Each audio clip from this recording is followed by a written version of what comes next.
Man, oh man, does it feel to be in these gaming streets on Direct Gaming once again, man. I think we're going to do a slow cooker today.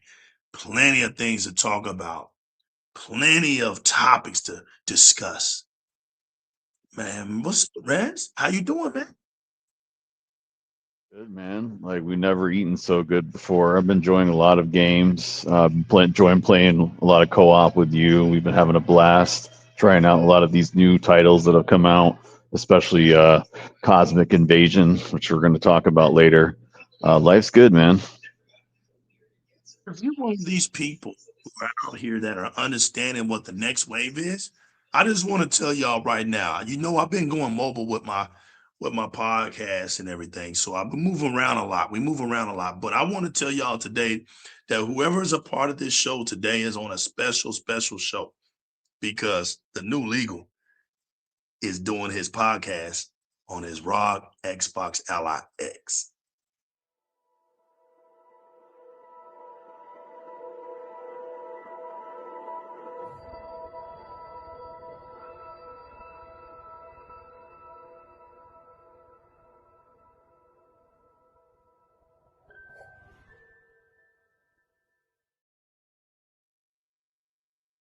We come here to do one thing and one thing only, and y'all don't know what that is.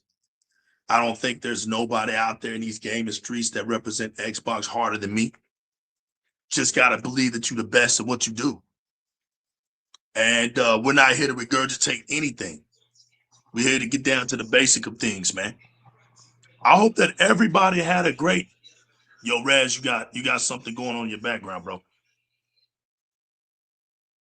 I hope everybody had a great holiday weekend. Thank up coming back around for this following week, and then we got the game awards coming around. We'll have some more great discussions on opinions on that.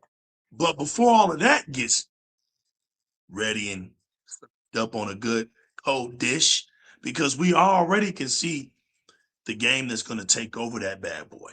Shouts to Game Pass, you know what I'm saying? Because for once, something is about to happen where Game Pass is about to get recognized on a global scale. Shout outs to Microsoft and the Xbox division. For being the visionaries for putting gaming back to where it needed to be. We've been needing this kind of competition for a long time because let's just face it, y'all.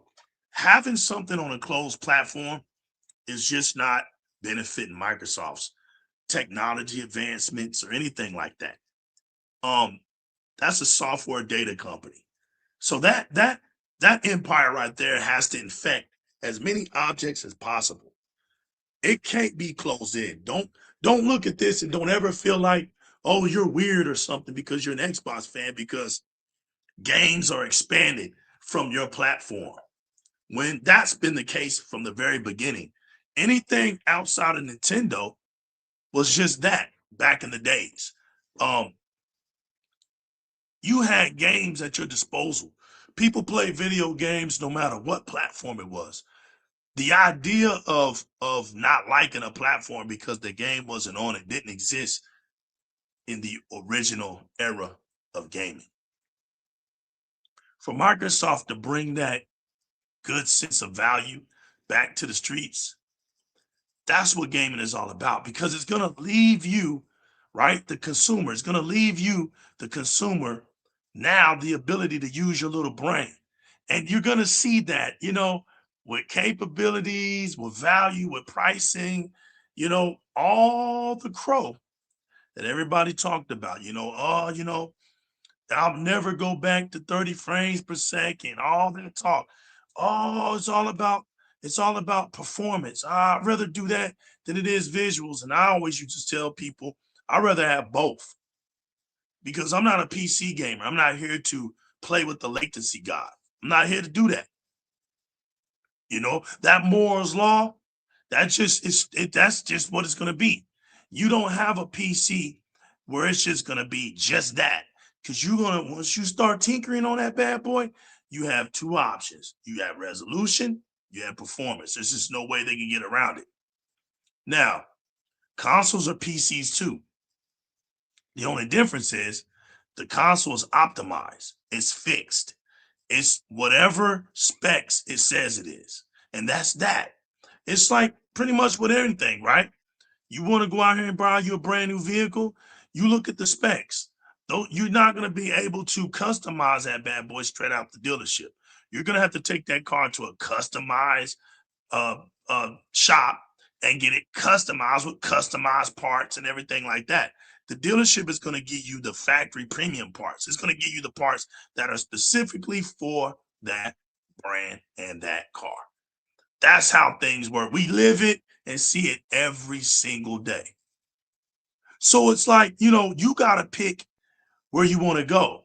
And as far as me being an Xbox gamer, I always knew to just stay put. I ain't got to go nowhere. I've been telling y'all that from the beginning. I'm not going anywhere. While people talk about I'm not missing out, we're not missing out either. I'm not going to miss out. I was told to get a PC. Oh, don't worry. Hold your horses. Don't worry. I'm going to get a PC. It just ain't going to be the kind you like. But for all those who already got a ROG Xbox Ally X and already is experiencing this futuristic vision, I have this bad boy in the palm of my hands. I know what's about to be served. And I'm going to tell y'all right now, I'm playing solo leveling Arise Overdrive, right? While most of my Xbox compadres, they can't put their hands on it because it's a PC game. But it is sponsored through Game Pass PC. So I'm allowed to play it because I have. Talos Ree in the building. He says, hello, DIRREC Gaming, resident gamer in chat. Yes, sir. Shout them out because I'm about to be able to shout them out. I'm going to be able to see everybody here in a minute. I'm getting everything fixed up right now.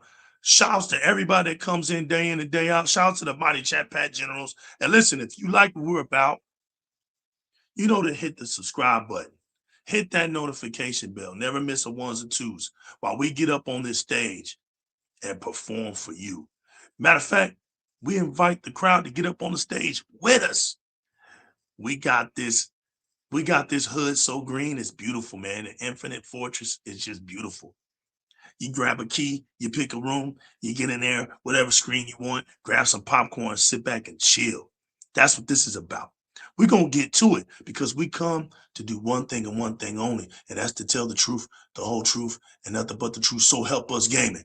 So upon that, we're about to get this thing kicked off. Y'all buckle up and enjoy the ride. Here we go. The following is intended only for mature audiences. Viewer discretion advised.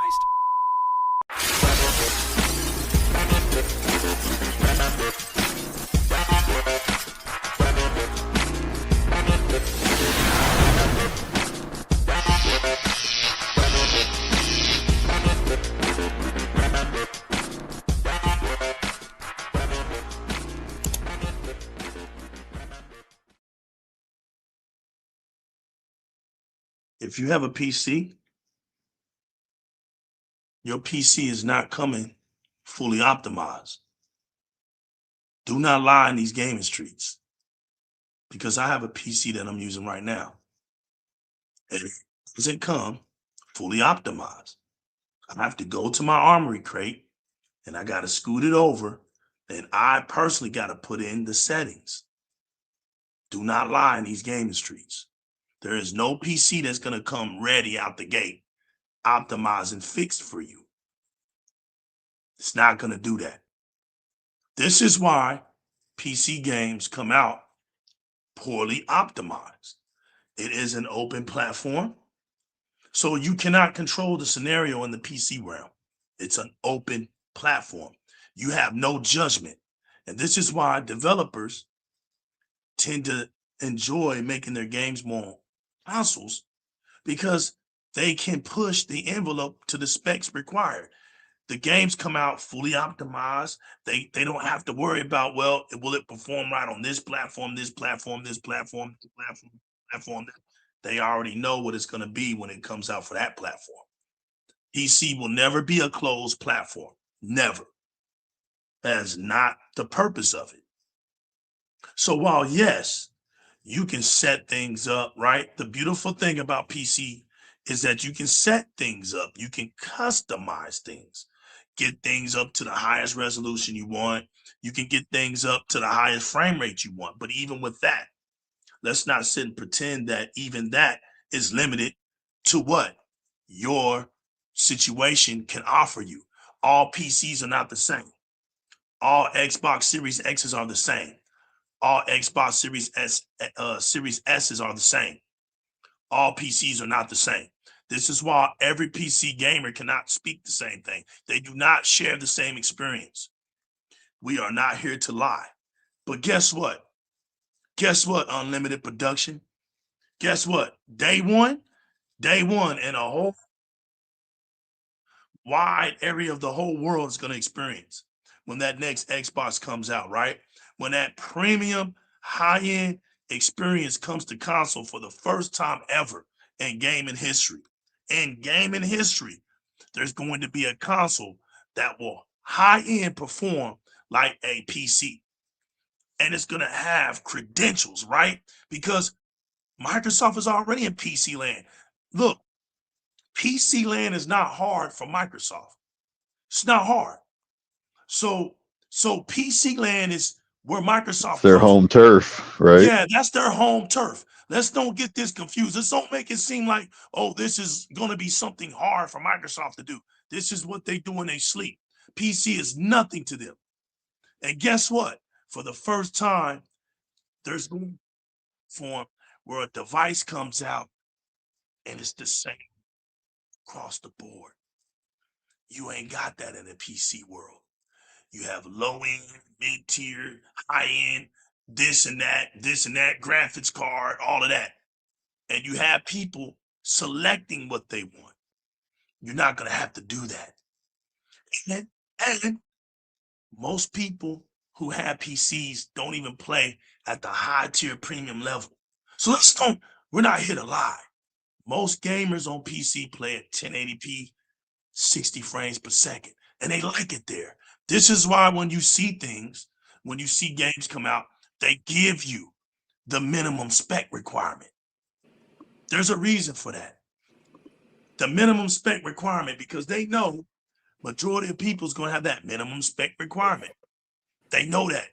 Yo, Spark, make sure all your noise is down in the background, brother. But they know all of these things. And this is not a knock to the PC gaming world. No, because we're going to join it. As a matter of fact, if you've been heavy on your Xbox Series, right? You already had a browser. You already to play PC games, right? I proved it with Black Myth Wukong, right? Because on can have GeForce now, right? I can get Steam by way of browser. So that's not having an Xbox didn't never diminish my gaming experience, right? And if I stream it over 1080p, whatever, I'm right with the majority of the PC gamers, right? But the beautiful thing about it is I have C2 OLED LG, right? And the GeForce Now can let me play Bad Boys in 4K 120, so I'm good. And that's not even by hardware specs. That's by way of the cloud. So I'm super duper good. So I even by the cloud gives me a better performance than the majority of the hardware PC games. This is why I really don't talk about PC games. I don't really talk about them. To me, they're in a whole there's a very small percentage that are in 96% to 94% of PC gamers are not in this discussion. So there's nothing to talk about. Just know that our next gen Xbox, we're going to have plenty to talk about. We're going to see who's who. Because see, we out here buying $1,000 handhelds. For all that thought the Xbox community was cheap. See, them donkeys had it all mistaken. They're the ones with the cheap devices. They got the cheapest device on the market. We know who the coupon warriors are. We know who the true welfare gamers are, right? We know that. We know that. But when you really know you sit in the wrong space, you want to project that out, right? They want to project that out, right, Tell us. They want to project it out on other gamers. But like I always told y'all, donkeys say things, the reality is the opposite. That's all you need to know. Whenever they say something, it's the obvious. It's the opposite. Microsoft has made it to where now nobody talks about console sales. Nobody even talks about subscription count. The only thing that matters now is engagement and the top selling games. And when it comes to that talking point, PlayStation is a non-factor. Period. Worldwide chart comes out and there are no PlayStation games from no PlayStation studio nowhere in the charts because the world doesn't play PlayStation games. The world plays engagement games. You mad because live service games are here? Well, that's because you failed to buy games. iLegal is not lying out here. The average PlayStation gamer, right, who screams the reason why I buy a PlayStation is to buy exclusives, which was a lie, right? You're listening to donkeys. The true PlayStation fans buy Xbox games. And before that game was an Xbox game, they bought Call of Duty. And Call of Duty is like 73% of them. And that's the only game they play.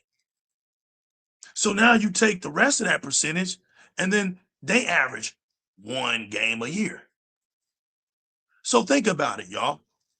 If they average one game a year, right? And they talk down Game Pass, right? Which Game Pass is $29.99 a month. Okay. $29.99 a month.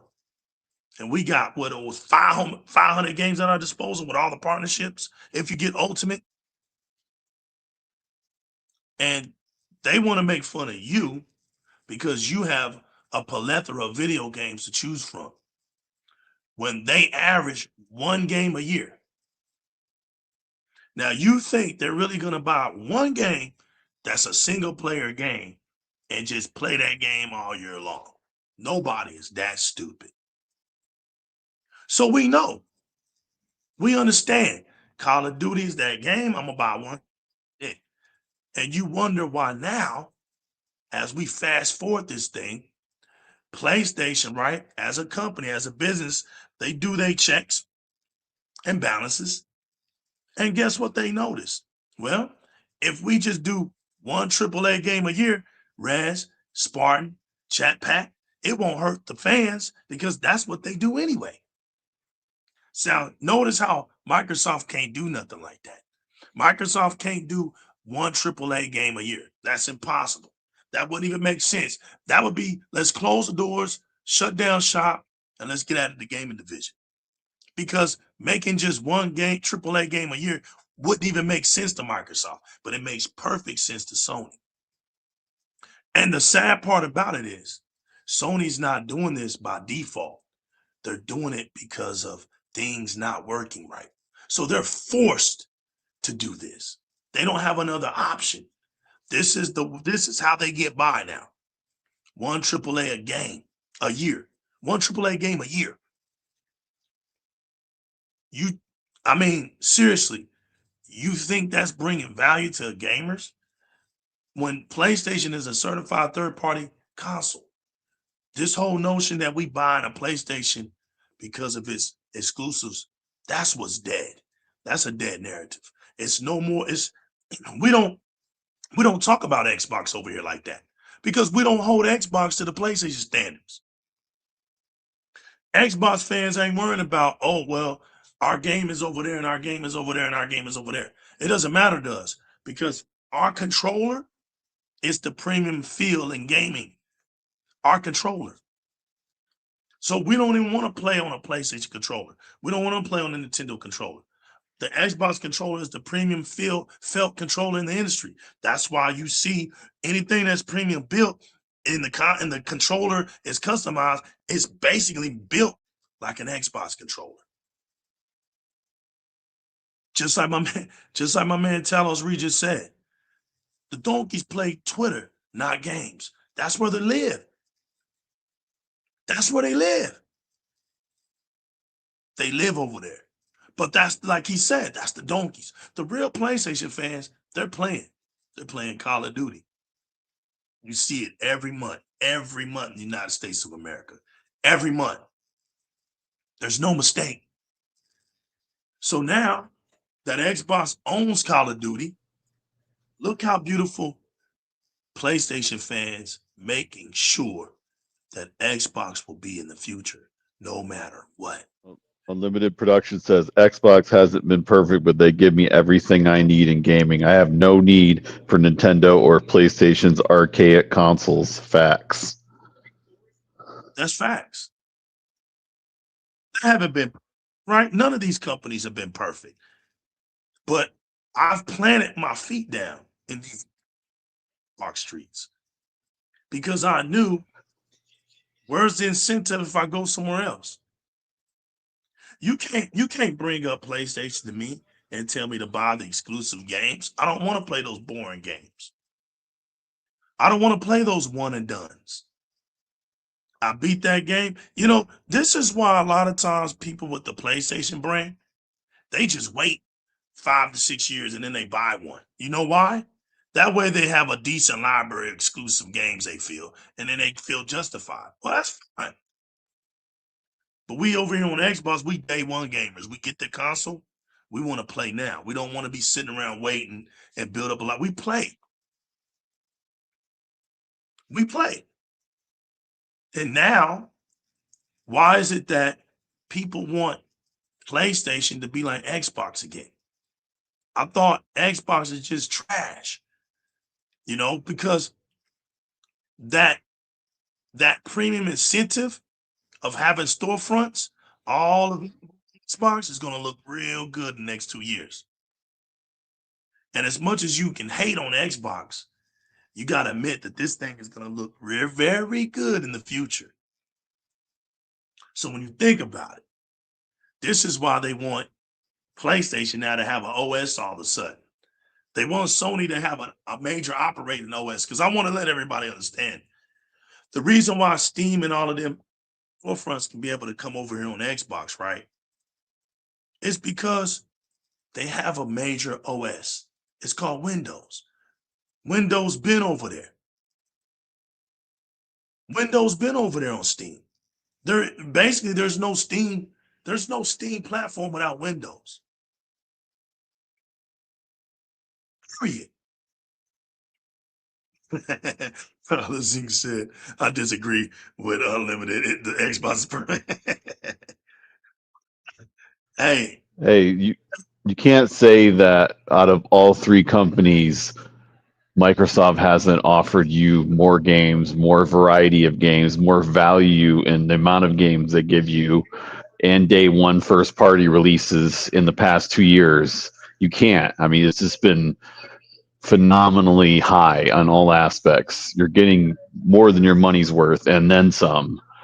And on top of that, you get to use their reward system, which you could get Game Pass for free, basically, if you do the points. So they give you so many different ways to be able to use their services and buy their games. Like, they don't give you just one option; they give you multiple options in different ways. I mean, how can you say that PlayStation with their one game a year is offering any value? Like, it just doesn't make any sense to me. And they're basically recycling the same games through their service, their PS Plus. So there's not really that much value there either. It's the same games, nothing new. So stop, lady. So where's the value? You know, you're not getting it. Nintendo's offering you the same, old 64, now GameCube, I guess.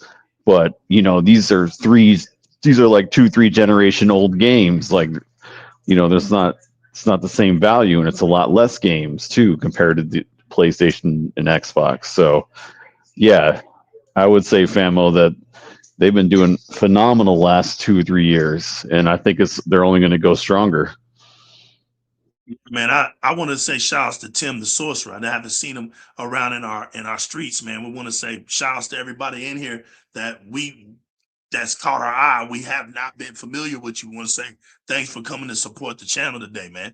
I want to say this again to everybody. Everybody here today, you're on a very special show with me. It's special to me because now I'm back with my audience. I'm back. And because that's been bugging me, and Rez and Realist and Spartan knows that's been bugging me because I've been like, man, I can't represent them. I can't put them on screen and represent them like I used to. But now I hear it's been taking me a while to get this mobility thing down for the show like the way I wanted it, and now I finally got it. So now I can represent all y'all's comments the best I can again, read them out, have some fun. That's what we do. The Mighty Chat Pack. DIRREC Gaming is based on all of us. It's not just based on this panel. We love it. And we want to say, man, Tim the Sorcerer says, my PlayStation 5 is now in the garage. Damn.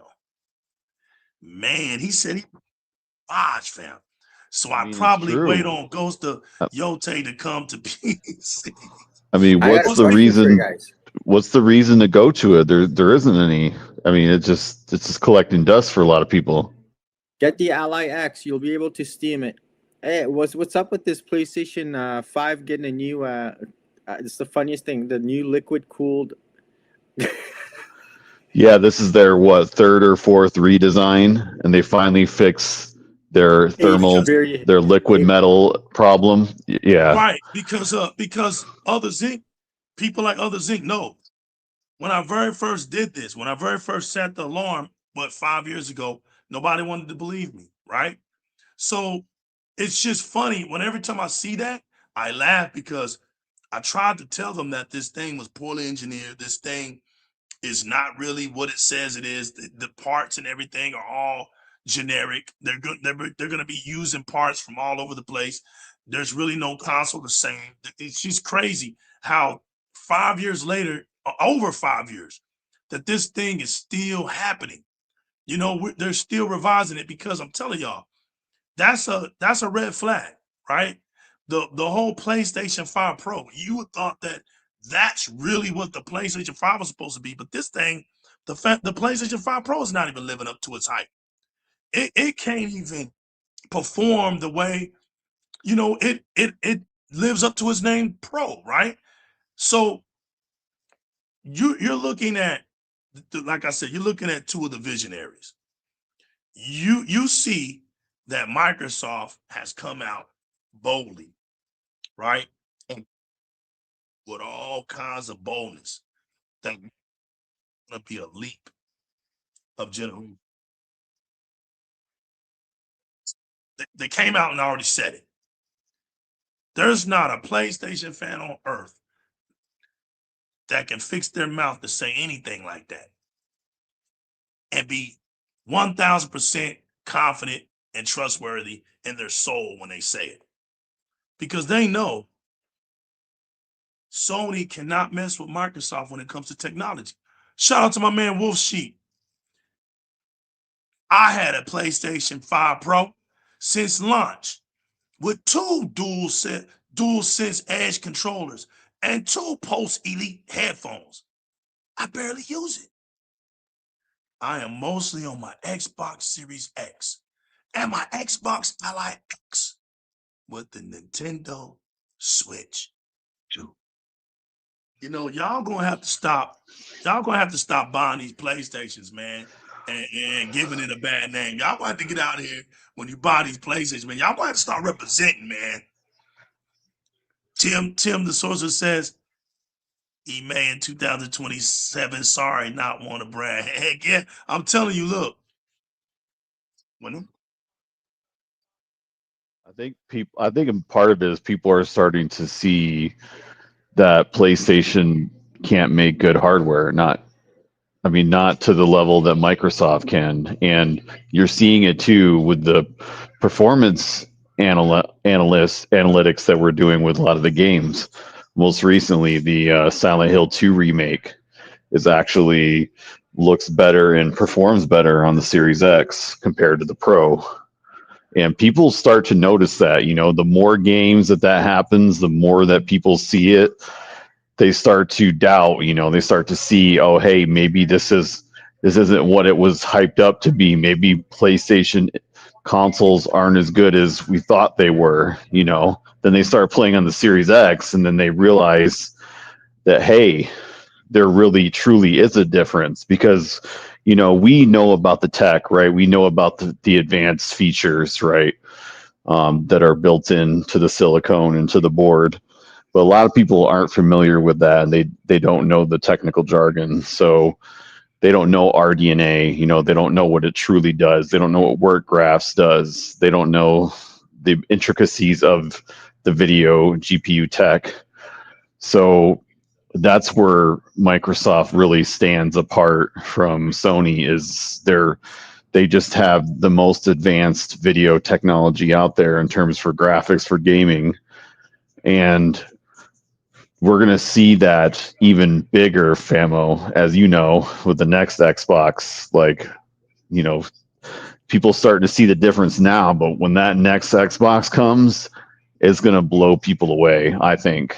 It's really going to show the stark difference, especially between that and the PlayStation 6. Like, it will be the best performing ever video game console in history. And I think it's really going to surprise people. So we're going to see there's going to be no power narrative.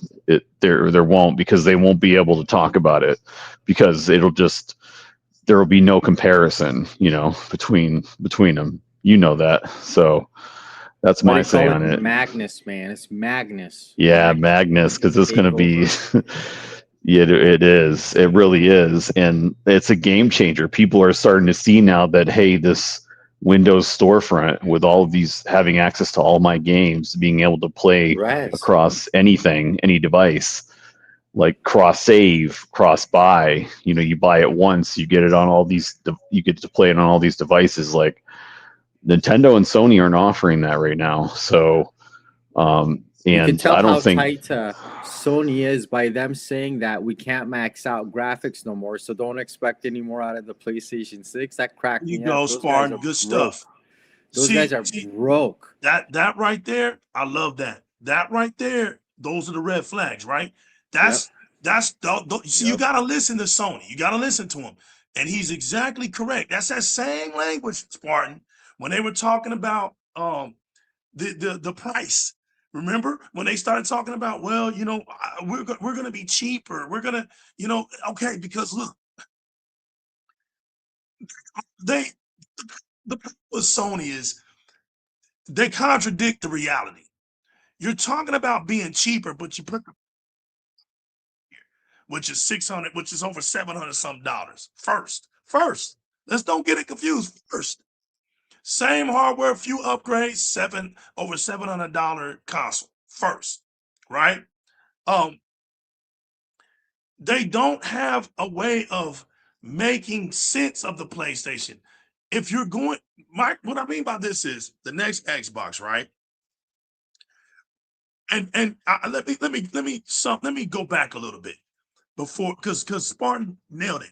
Rez, what you said about all the things that you were saying prior to before Spartan got up. Look, I got it about the wonders of us going into the next generation, right? Think about it like this. I'm sitting here, right, with the ROG Xbox Ally X, right? I'm literally just sitting here. I'm looking at everybody. Listen, I've promoted this. I'm a forerunner, as you can say. I promoted this. As a matter of fact, realists and all them realists just make laugh at me because how strong I stood with cloud gaming, right? And I'll be putting out a short with all my hands. I got the Logitech G Cloud. I'm a firm believer. Look, NVIDIA proved me right.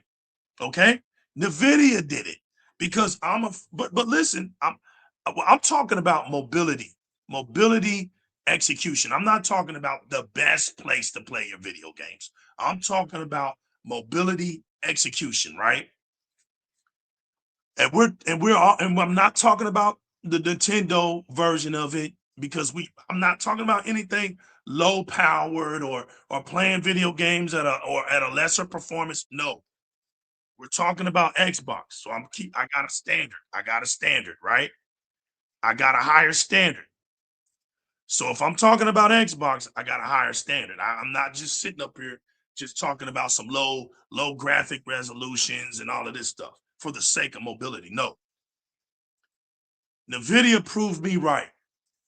Like I said, realists will laugh at me for my strong stance with the cloud gaming because he knew I was firm on it. I stood on it, right? And it's good to see where it's going. And when you look at the future of Xbox, and I have this device, Rips has it. Okay, this device is it's like a time machine, right? It's a time machine showing you exactly what the Xbox experience is going to be like, and the and some is what's going to blow your mind away. Because when I'm sitting here, right, and I'm literally doing, I said to myself, you know what? I wonder if I could do my podcast off my ROG Ally, because I've been recording my gameplay off of it. When I found out I can do all these things, I was like, damn, wait a minute now. Hold on. I've been promoting mobility podcasting for a while now. Been the Mighty Chat Pat's been putting up with me because I haven't been able to get it like this to represent y'all, y'all's words and y'all's comments for a while, for some months now. And that's kind of bothered me. But now look how where I was pushing it, because I was like, man, I wish, you know, my podcast could go mobility, because I already knew this was going to be the future. So now it's here. It's literally with me. It's moving with me. And I'm sitting here on this platform doing this podcast. I can get up, I can go in the kitchen, I can go in my car, drive off, anything. And I'm still with y'all. I'm still representing it. I can record off of a premium game. I don't know how long I can record off a small indie game. I don't know if it's just the link spec or what, but off of, I know for a fact, my solo Arise, right? I can record up to 2 hours. And then it'll automatically shut off, and then I have to start it back up on my record. But 2 hours is a way enough time, right? So and I found out it's a lot easier when I have my desktop, right? You know, I had to go into my you know, my files and bring it back out, and if I wanted to edit, chop it up, whatever, I had to get an editing, you know, software app and bring it over. If you got OBS and all that stuff, right? I don't need none of that. I don't need none of that right now. I don't need none of that. My ROG Xbox Ally X does it all. It has its own built-in editing. It's got its, of course, it's a PC, right? It's Windows 11. So the files are already there. So if I'm gaming, my record, I found out I can even voice over it. I didn't even know it. I was on the phone with Rose. We were just talking about the game, right? And I was telling them about what I was doing and all that. Didn't even realize I had a mic feature built in, because I'm learning this thing. I have a mic feature. See, PC, my desktop, right? I had to go get a camera for all of this, right? Turn my mic on, get everything going. I don't need none of that. I don't need none of that. The ROG Xbox Ally X can do it all. I'm learning that this damn thing can do exactly what I can't tell y'all. And the Mighty Chat Pad is my witness. I can't tell y'all the last time I turned on my damn desktop. It's not even updated anymore. I don't even care about it now. One day maybe I'll do like Rilla said. I'll just buy me an already pre-built computer and just go with that. Because I'm definitely not going to do that again. I'm definitely not going to do that again. I have no desire, y'all, to go backwards. What's up? Why so serious? And this is what I'm trying to promote, right? I'm looking at my Xbox family. Go forward. I don't want you guys to be left behind. Start putting some money up now. I've been preaching, putting up money for this generation. For 5 years, I've been telling y'all, this is not it. You're going to want to go when Microsoft gets this whole thing finished, you're going to want that Xbox. And I've been telling This y'all, is it's, the box. Yep. yeah, this is going to be the one that I'm telling you, look, nobody, you are in big tech, you're in big tech world, big tech language. And big tech language says this: whoever has the best, that's what we're riding with. The industry is not going to go with the cheaper nothing. You are in the big tech era, nothing. This is why do you think Samsung and Apple, right, can make these high dollar phones now, these mobile phones, right, and get away with it? See, because they're the only two companies that are willing to go that far to put them out there. So now you have people who, you got these consumers who know no matter which way they go, they're going to get the premium feel. And Samsung and Apple just thrive. They don't make they do make tiers, but I'm saying they're not, their sales, when you go look at their sales are not based off the puny versions of them phones. People want good storage. People want to take those pictures. People want to take them selfies. So they get those mid-tier to extreme tiers. You know that nobody ever gets the lowest tier phone. Nobody. You run out of storage. So by the time you pay for extra storage, you might as well have bought the mid-tier or the high tier. And everybody knows that. But that's a shout out to Samsung. Now let me give some respect to Samsung, because I'm an iPhone guy. But let me tell you something about Samsung, because I've had Samsung, I've had Android phones. But let me tell you something about Samsung. And the reason why I'm saying Samsung, because Android is on phones outside of the OS Apple. So Cricket, Boost Mobile, all that's Android. I ain't talking about them. I'm talking about Samsung. Samsung has always been a company of premium built technology effort. They always made their fans happy, but Samsung don't shoot for the low target. They never have. Samsung, when we go into Best Buy back in the day, Samsung used to it's TVs out there. You be mad and be pissed off, man. Screw Samsung, man. I'm gonna go get this TV, you know. But Samsung never shorted themselves. Samsung came to Japan like that. When Sony used to be that brand, when Samsung came, Samsung took over Japan. Samsung is the reason why Sony has a hard time selling in Japan. While Samsung had to pack, Sony had to pack up their bags and leave electronically. And you go look this up, because Sony has ways about themselves where, one, they don't like to compete. And you got to look that up. That's just easy. Sony doesn't like to compete. They don't like second place. So what do they? They cheapskate. They cheapskate themselves around, right? Because nobody can sit up here and tell me with a straight face that the PlayStation 5 console is a premium console. Nobody can say that. Nobody. If you want to go tech to tech, the Series X slaughters the PlayStation 5 tech to tech. It's not even a comparison, right? But Xbox had to suffer by being too close to PlayStation with anything. Just because of, as you can see, Microsoft being real patient with AMD. Microsoft and AMD's partnership is real strong. And of course, people say, well, Sony deals with AMD. Well, and more like AMD deals with Sony, because AMD can choose who they want to be partners with. But no company is biased to partnerships. Microsoft isn't mad at AMD because AMD is partnered with Sony on chips. That's business. But what Microsoft is going to do is the chip process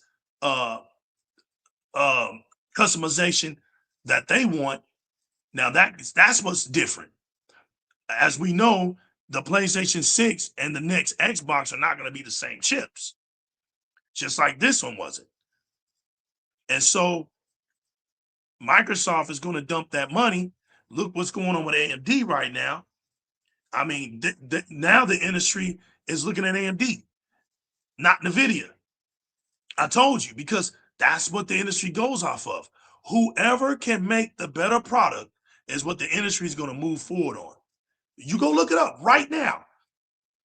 AMD is where these companies are going with. NVIDIA is going to have to take a back seat. No, is NVIDIA going to fall off? No, it's just going to take a back seat because AMD's hungry. They've been at the bottom too long, and they got something to prove.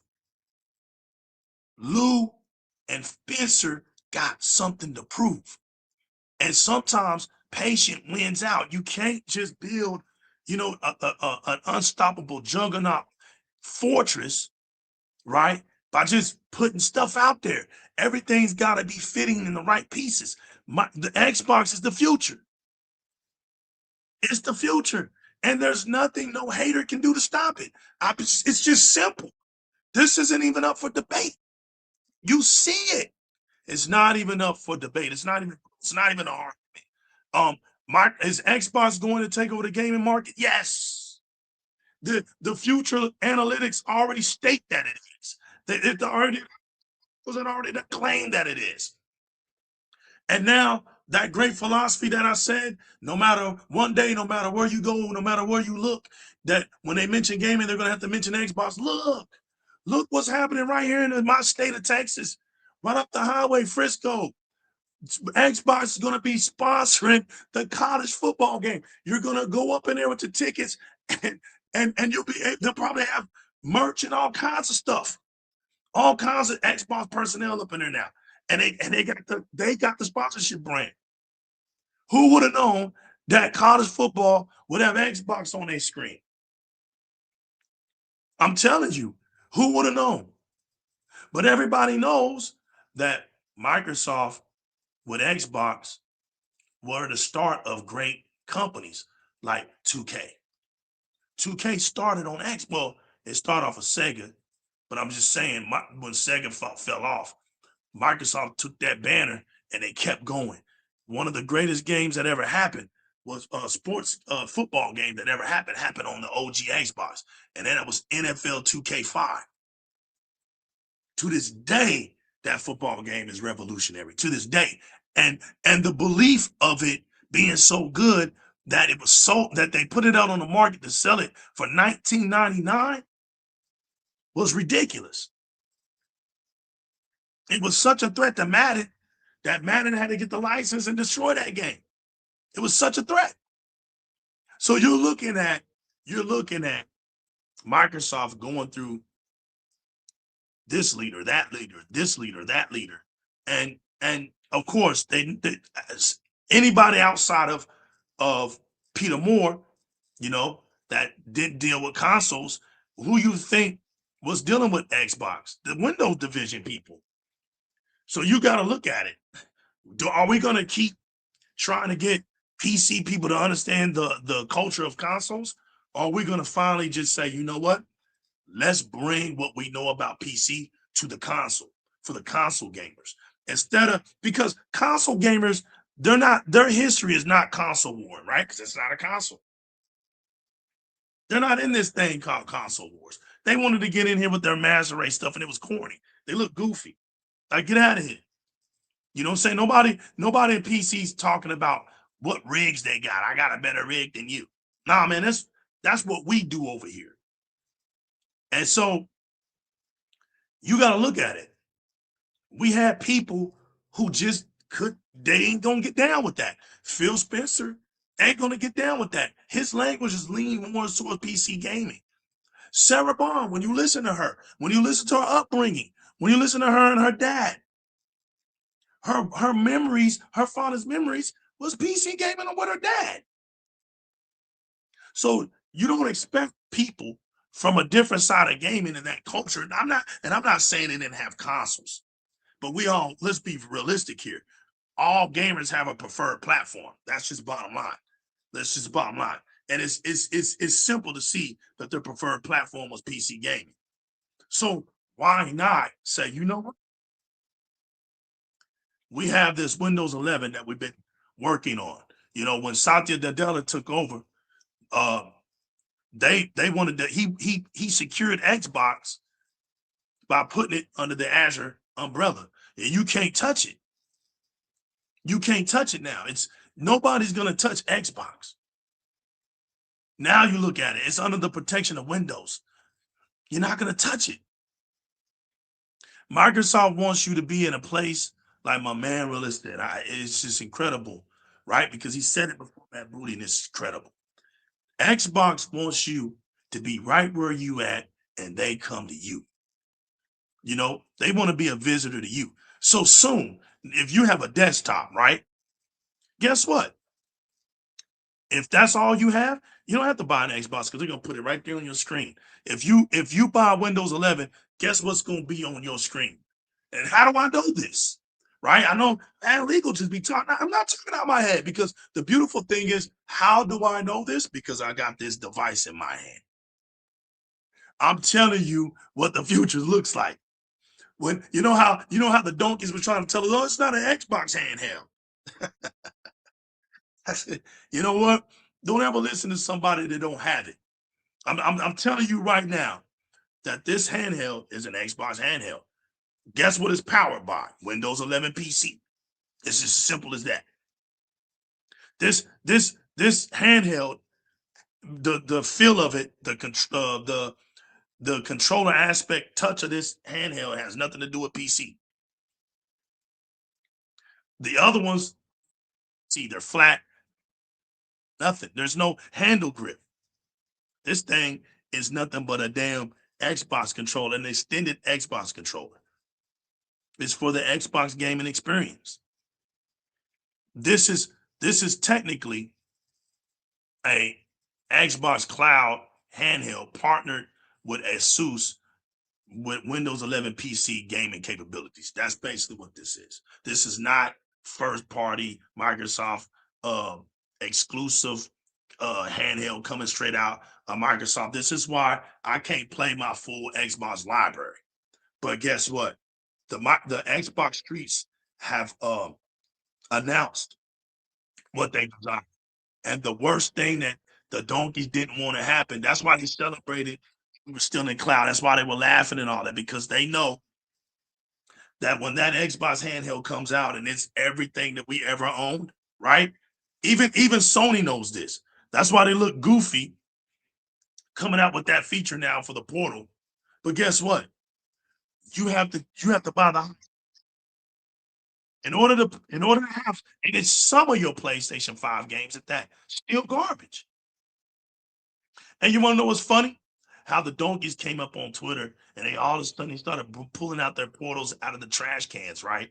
And they started making videos about it. And they so lame. They're making videos over something lame. Oh, I get to play my games that I own now. Look how stupid you sound. Why wasn't it like that in the beginning? Why is this making you jump up and down right now? Because Sony is a dog shit company when it comes to their gaming base. This is why they're figuring next year. Trash. It's trash. The PlayStation Portal is dog shit. It's light years behind that PlayStation Portal. Only PlayStation fans are ridiculed to that level. The Nintendo Switch 2 is better than it. And that's pretty bad when you talk about the capabilities of what the Switch 2 can only do.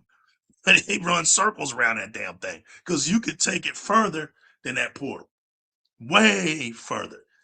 So the joke's on them, right? Because it's not, you still don't, it's just a few selected games that'll work on it. And then you got to get the high tier to do that. And it's still remote play. Come on, man, we're in 2025. That's sad. So that's why you don't really see them out here talking about it. Because in the reality, you're just going to laugh your ass off if you ever see that stuff. You're just going to laugh. It's not something you brag about. That's something you ought to be sitting up here talking about. Hey, Sony, we need this and that and this and that. But I can tell you that your computer screen, if you buy Windows 11 of anything and it comes up on that monitor, guess what's going to be at your disposal? Xbox gaming. And they're going to make it available for you. So you can be sitting at work. You know what? I got a little time. I'm just sitting here Guess what they want you to do? They want you to start playing on your monitor. You know, anywhere you go, on your phone, you ain't got nothing to do. Guess what? They got an app. Your notebook is going to be an app, right? They're going to go where you at. They don't have time to sit up here and try to force people to leave their investment. Nobody's doing that. You're not going to get me to go buy a PlayStation, right? Just like I'm not going to make them buy an Xbox. But what you can do is that you know your history, right? What you can do is open up your ears, right? And you're going to get them in a place where you know they can't do. And they're going to take a page out of Sega's handbook. For everybody that didn't know how Sega could do it, you're going to learn when that new Xbox comes out. Because all you have to do is simple. Is just do things that the other ones can't do. Forget where your games go. That ain't it. Because the PlayStation fans show you that every month. They could care less. They playing Call of Duty. They know it's an Xbox game. They could care less. They over here wanting Forza Horizon. They can care less. So that's not it. Nobody likes to feel like they're left behind. Everybody knows that. They told us to buy a PC. You damn right, that's what we're going to do. We're going to have all those storefronts at disposal. Whatever game we want. And you know what? Every PlayStation game that comes on PC, we get it. We'll be able to play it and not even flinch. So we don't care that Sony's with their tactics talking about, well, you know, we feel like we can make an exclusive game and some months later down the line, maybe one, and we put it on PC. That's not hurting us, Xbox fans, because we have how long it takes that PlayStation game to hit PC. We got better things to do. There's no Xbox fans out here crying for Ghost of Yote. None of us care less about the game. Care less. But let it hit PC and you give us options. Okay, we'll take it. Death Stranding 2, ain't nobody crying about that game. Hit PC, we'll take it. That's the life of the Xbox fan base. Because we have our own games to play. We're not where we're at. We're not going to go nowhere. Right? And that's the thing. Future's right now. Look, you think it's for next year. Once you get this big buzz that's about to hit in December, this beautiful expedition, just awards afterwards, it's going to be beautiful. It's going to open up the door. Kick in the door, waving the 4-4. All the donkeys say, they're going to be hurt. Want anything to knock off it. The Steam machine is not going to knock off Xbox. Who are you kidding? Donkeys are not buying the Steam machine. Anything. It's built for people who may not be satisfied with the Steam. They don't care. What I need it for? Steam's coming to me. I don't need it. I don't need a PlayStation.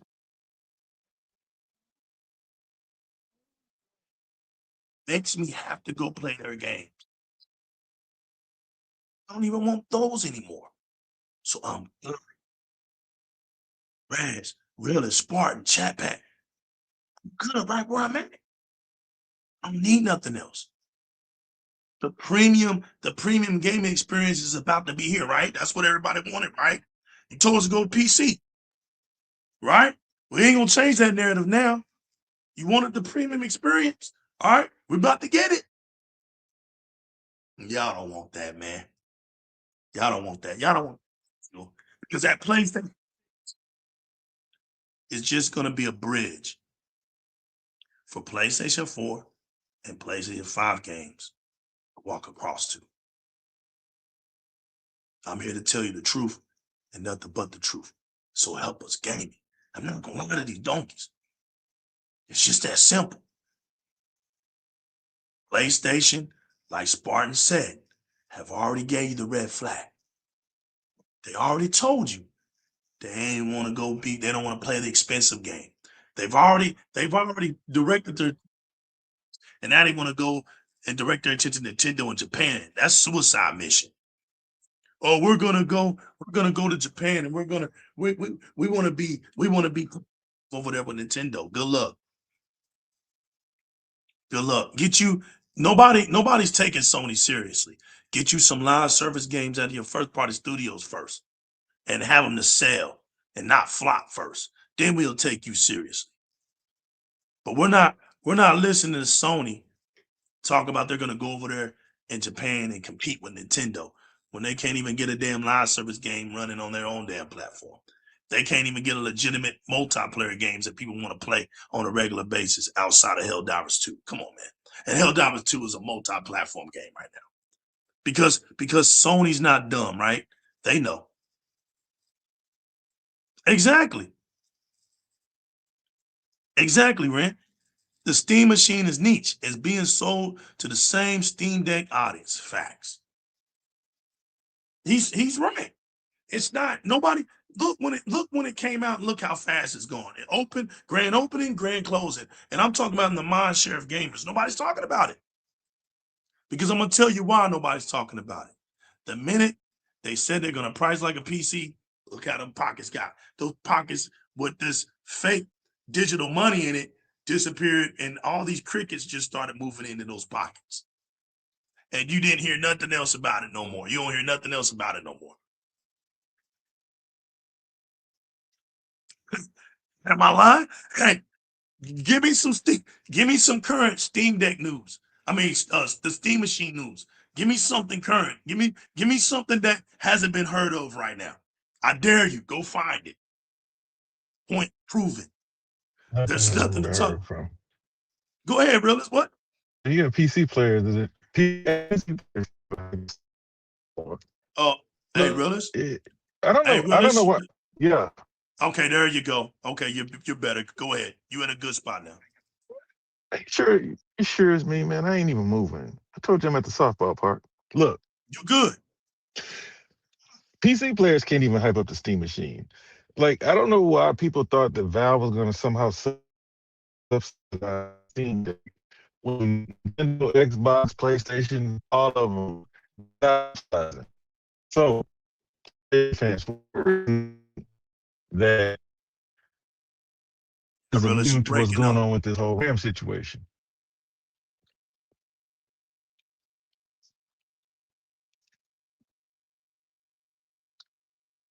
We'll wait on them to get it together. I will wait on you. Just start talking whenever you're ready.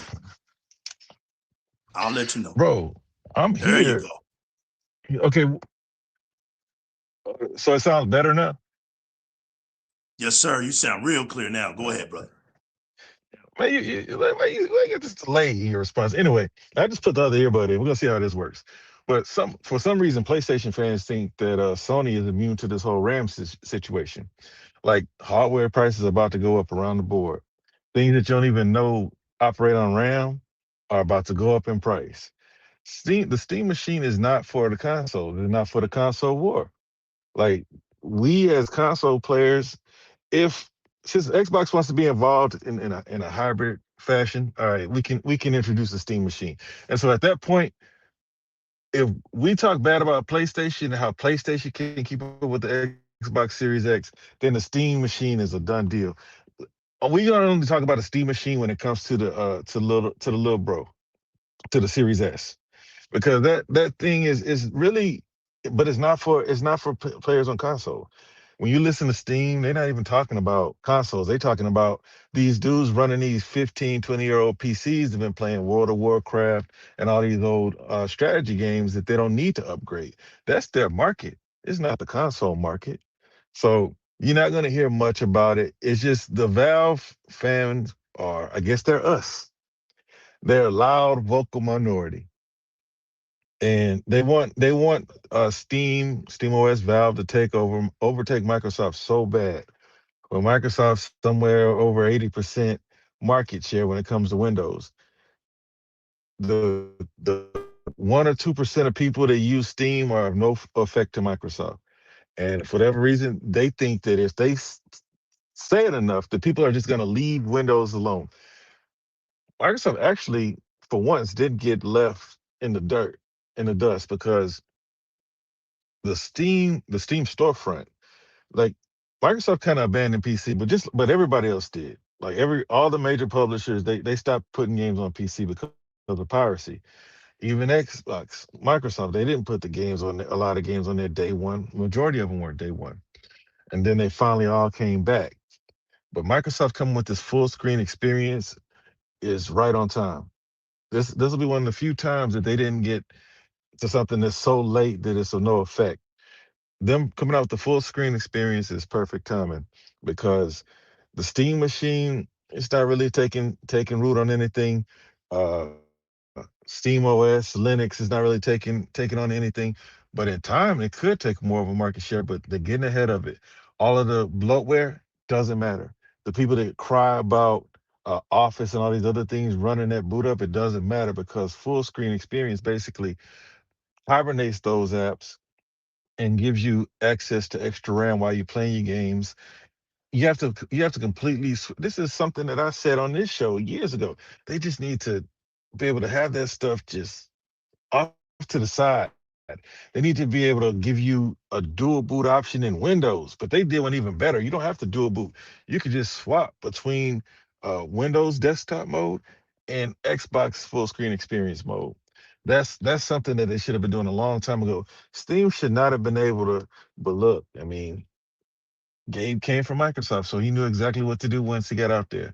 But it should have taken Microsoft so long to understand that Gabe might have been onto something when he left Microsoft behind.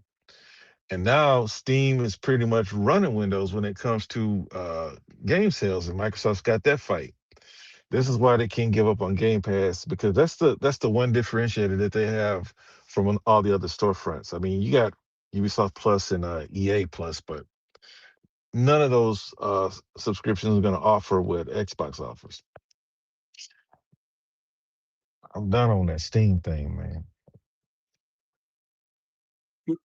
I got some questions for you personally. Because Yeah, I answered the question, know bro. computer stuff. So what's your take? Because we have our opinions about the Steam machine. I want to know what your opinion is, really. What's your take on the whole point of making one? What's your take on Valve making that Steam machine? And who do you think are the ones that are going to be more interested in that? Who you think that audience is catered to? Target audience, yeah. You took a potty break. You must have took a potty break. The target audience is those that 75% of people running these old ass PCs. Okay. Like those guys that are running CS:GO and World of Warcraft, these games that haven't updated for, I mean, they got CS:GO 2 now, but you can still run it on all old hardware.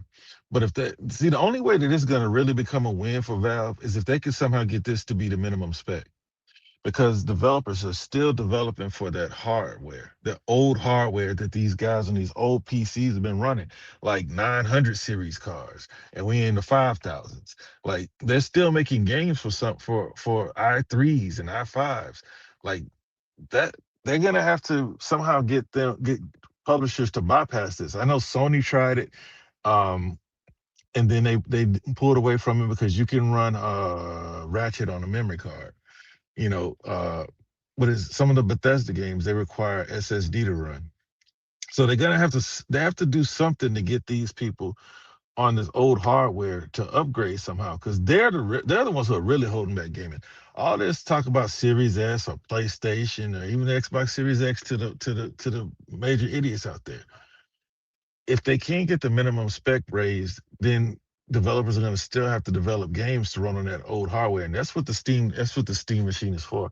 That's why I'm for it, because I've been the one telling you that you got a lot of dudes out here running old hardware. They say they're on PC, talk about the freedom, this and that, and the third, but they're not running it. They're not running the latest. Hell, I don't run the latest. So that's what it's for. It's not that Steam is not worried about Xbox. right? Steam is worried about Xbox PC, but not the Xbox console. They're not worried about PlayStation, because just like Xbox and Phil Spencer said that those people have their library, people on Steam have their libraries. People on PlayStation have their libraries as well. They're not gonna. Who's only the idiots on social media are saying they're gonna drop their Xbox to get a Steam machine. So what? You're gonna rebuy Speak every on game it. on. You're gonna rebuy every game that you have on Xbox or PlayStation because you're mad that they're putting games on Steam. I don't see that happening. You're gonna go pay $70 per game, and Xbox is coming with even more heat than they came with this year. 75 day ones next year. I think that whatever it costs, 300 something dollars. I ain't paying it yet, so I don't really know the real cost. I'm paid up, but whatever it costs, 360. I think it more than pays for itself still. So you're gonna go out there, you're gonna buy the new Call of Duty, you're gonna buy the new Fable, you're gonna buy the new Forza Horizon plus the DLC. You're talking about $400 worth of games right there.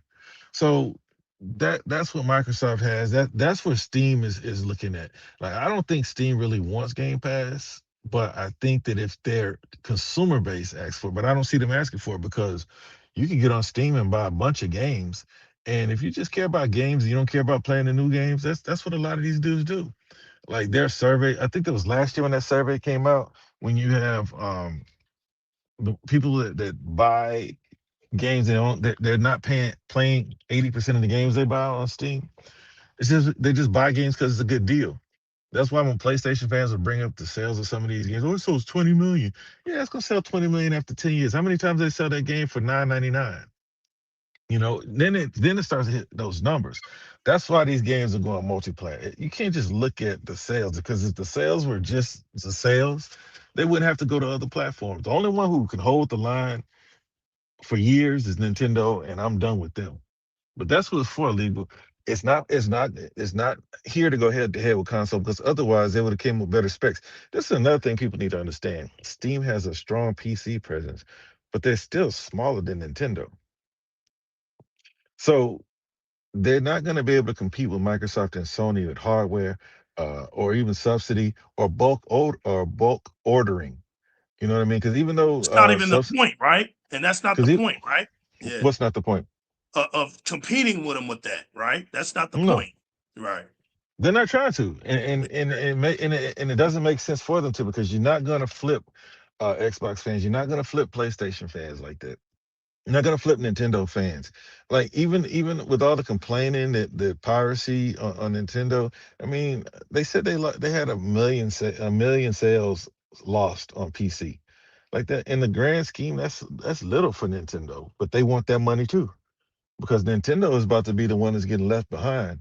They're the ones who aren't mobile enough, or I guess ubiquitous enough, for lack of a better word, with the way they present their hardware. Their PlayStation is trying to get into the cloud. You can stream your games on the portal now without a console. Smartest thing they ever done. But they wanted to sell that console desperately. But they're falling in line right along with what Microsoft is doing. They can sell 200 million consoles, and they're still going to have to do what Microsoft does, because people don't buy PlayStation and say, hey, Microsoft plays the Xbox as well. They're buying these consoles to play these third-party games you can play anywhere. But this is where Game Pass comes in for Xbox. This is why the subscriptions or subscribers mean so much to Xbox. They say, oh, we got 35 million. That's 35 million people that have access to play the game, plus the people who don't have Game Pass that are still going to buy the game, plus the people on PC and Steam who are going to go ahead and buy it, or Epic. Well, Epic don't have Microsoft games, and buy it instead of just going to Game Pass and play the games. But no, that thing is not for consoles. It's for those guys who refuse to upgrade their PCs. And I don't see, I mean, if you don't have to, then don't do it. I mean, why would you spend money? We like to talk about the whole of PC. Is what, 2 million people on PC, 2 billion people on PC. It's like, I mean, how many of these people are playing Candy Crushes and Solitaires? And how many of these people are actually playing the same type of games we want? Because I just saw, like, today the Red Dead Redemption is on cell phones. Like, games are going to be everywhere, and everybody's going to have multiple options for their consumers. Microsoft was just the first doing it. See, people want to give Steam credit, but they just now brought their handheld was their first. And then now they're about to bring a Steam machine. But Xbox has had consoles, two different console SKUs for 5 years, and then they gave you two different handheld console PC SKUs. What's PlayStation gonna do outside their portal? The VR flopped, so they're gonna have to do something. How is Nintendo gonna get more people involved in their ecosystem playing their games? They're gonna have to figure something out because they're not gonna sell 150 million Switches. They're just not. They be lucky to hit 90, 80. It's just too much. They're not going to be selling two and three different units per household like they did with the original Switch. So everybody's going everywhere. But just to go back to answer your question about Steam, I don't even talk about it when it comes to consoles. It's cool if you're a guy, you know. I just don't see a point to buy it. If you have a PC, just put the HDMI to your TV. But if you're a person that just wants to say you have one, how many people are going to be there? Because this is my issue with Steam. If you can't get people to have to buy it, because see, that's what PlayStation wanted to do. I don't know if people remember in the beginning of the generation, Jim Ryan said we need this to be the fastest adoption of next generation hardware ever. If Steam can't get people to buy it, can't create a reason for people to buy it, then who is it really for? It's just another option. And this is a thing that subsidy and not subsidizing this hardware is if you don't have to subsidize the hardware and the hardware is a flop, you just wash your hands of it. But I see them just having to sit there like the Steam Deck because you still got Valve fanboys recommending the Steam Deck. I think it's like 3 years old. You had like 10 other handhelds come out that perform better than the Steam Deck. It's just that they like Valve. But that's what it's for. People who are Valve exclusive for one. People who are Valve exclusive for one because the other storefronts don't work on there, right? You can do workarounds just for the nerds who want to say that it can, yeah, but those workarounds are trash. They're Right. inconsistent, and nobody is really look. People deal with Steam because they have to. I'm not gonna go into my whole 12% cut and all this other stuff, Yeah, but that's there's jewels. there's Yeah, there's a those are jewels. reason. That's gonna happen. That's gonna Yeah, happen. but Yep. but there's a reason. There's a reason why these launchers don't work on Linux the same way they work on Microsoft. You know what I mean? They can have their own launchers, and then they can still do business with Microsoft or Epic. They don't mind sharing with them because it's fair to them. Everybody has their own launcher for a reason. PC players complain about launchers, but I mean, you like Steam. They don't like Steam. And if it was your business, what would you do? Would you try to work around Steam? Would you try to cut out the middleman just like every other person in business? Or would you just sit there and let them lead you? So there's a reason why, people don't necessarily go to Linux. But if they could create a friendlier atmosphere for publishers, it'd be better for their hardware because they have to do all the workarounds. And I don't see them doing very much when it comes to like making like EA work, um, Ubisoft work, and I don't see Ubisoft or EA putting in enough work. I think Rockstar Take Two is getting rid of their launcher, but we'll see. But that's what it's for, legal man. It ain't for us to sit around and talk about it how trash it is because it's not as good. It's not as good, and the crazy thing is going to cost about as much. It's going to cost about as much, and it's still the benefit that they have is they're using. Let me think of a nice way to say it. They're using, I guess, wafers and hardware that and they're repurposing AMD's tech that they didn't have that they can apply. They didn't have any applications for it. Steam said, "Give it to us." It's basically throwaway tech that they're using. It's a laptop CPU. I think it's discrete graphics too. I'm not interested in it at all. And it's only got 10 gigs of RAM. So, what is it, 8 VRAM? And I think 10. So it's compete more with the Series S than a PlayStation or an Xbox. Yeah. No, I Done with mean, it's that, bro. like I just want to say this, man, because you made some fabulous point, and this is pretty much the bottom line, right? Gamers outside of the independent gamer, right? Just because you made a beautiful point about the Steam Deck and this to the fans of the Steam Deck, because you're right. This is and that's my point that I'm trying to that's where I'm gonna go with this show right here. Before I get to that point, though, I just wanted to say this. Shout outs, right? Shout outs to all gamers who are on their preferred platform and who are just simply enjoying their preferred platform. That's one. Two, I can't shout out to the gamer who thinks that if you're on an underperforming platform and you see other companies doing better things that you recruit for your underperforming platform, that's goofy and that's corny. There is no better word for just being whack than that as a gamer, because that's exactly where I'm giving the props to Xbox for. Xbox is teaching its platform gamers that, look, your games can go anywhere.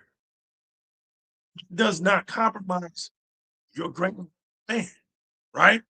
Understand that we're going to go because we're not here to take them off of anything, because they know the reality of it. The reality is where you made your most investments at, right? I was on Twitter X the other day, and a physical copy champion came up on here, and he wanted to show me his pictures, and I'm just laughing because look how goofy that is in 2025. Grown-ass man who's dedicated a room in his house, a shrine of physical copy games, all across his wall, and he's gonna take a picture and show it to me like that has anything to do with me. Like he's played every single one of those games. And like I'm that dumb to not know that. I know what era and time where you started bulking up, because I already was a part of that era. I had a bunch of physical copy games. I gave them away because it's just a waste of time. I put them in boxes, and when I moved, I'd have to move those damn boxes. Look, give them to some kids. You know, the one thing that I can't stand is a wall full of games and it ain't in the store.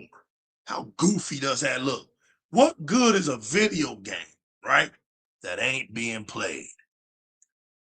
What good is a video game inside a case just sitting there? And don't come with that, well, it's because I can come back anytime. Well, that ain't what you're doing. That's not what you're doing, homie. And that's why I proved it to him. I proved it to all of them. Hey, if you want to impress me, open up your gamer tag, pop open those the cartridge cases or the disc case, and put the game in the console, and let's see you beat every single one of those damn things you got up in there. Because if you can champion the fact that you got all those games sitting up there, that means you had plenty of damn time to beat them. Because in that era, there wasn't no such thing as no 20, 25, 30-hour games. Not in that era. You was good for 8, 9 hours, you're done. Next. You know what I'm saying? So you sit up in here taking selfies in 2025 of a wall collection, not of paintings, not, the video games depreciate. It's not, I mean, you have to have a very selected classical type of video game for it to be worth some money. So you don't,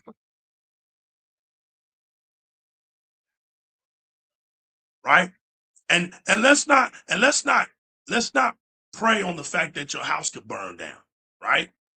This is just to all my physical champion warriors that spent over 20 some years of their life building bookshelves for video game cartridges. I mean, or video game cases, and to take pictures, just to take pictures to send to somebody to make them think that you're this big time gamer. When we know the truth, you're just like every other average gamer. We buy a bunch of games that we never get a chance to get to. We ended up with a back catalog.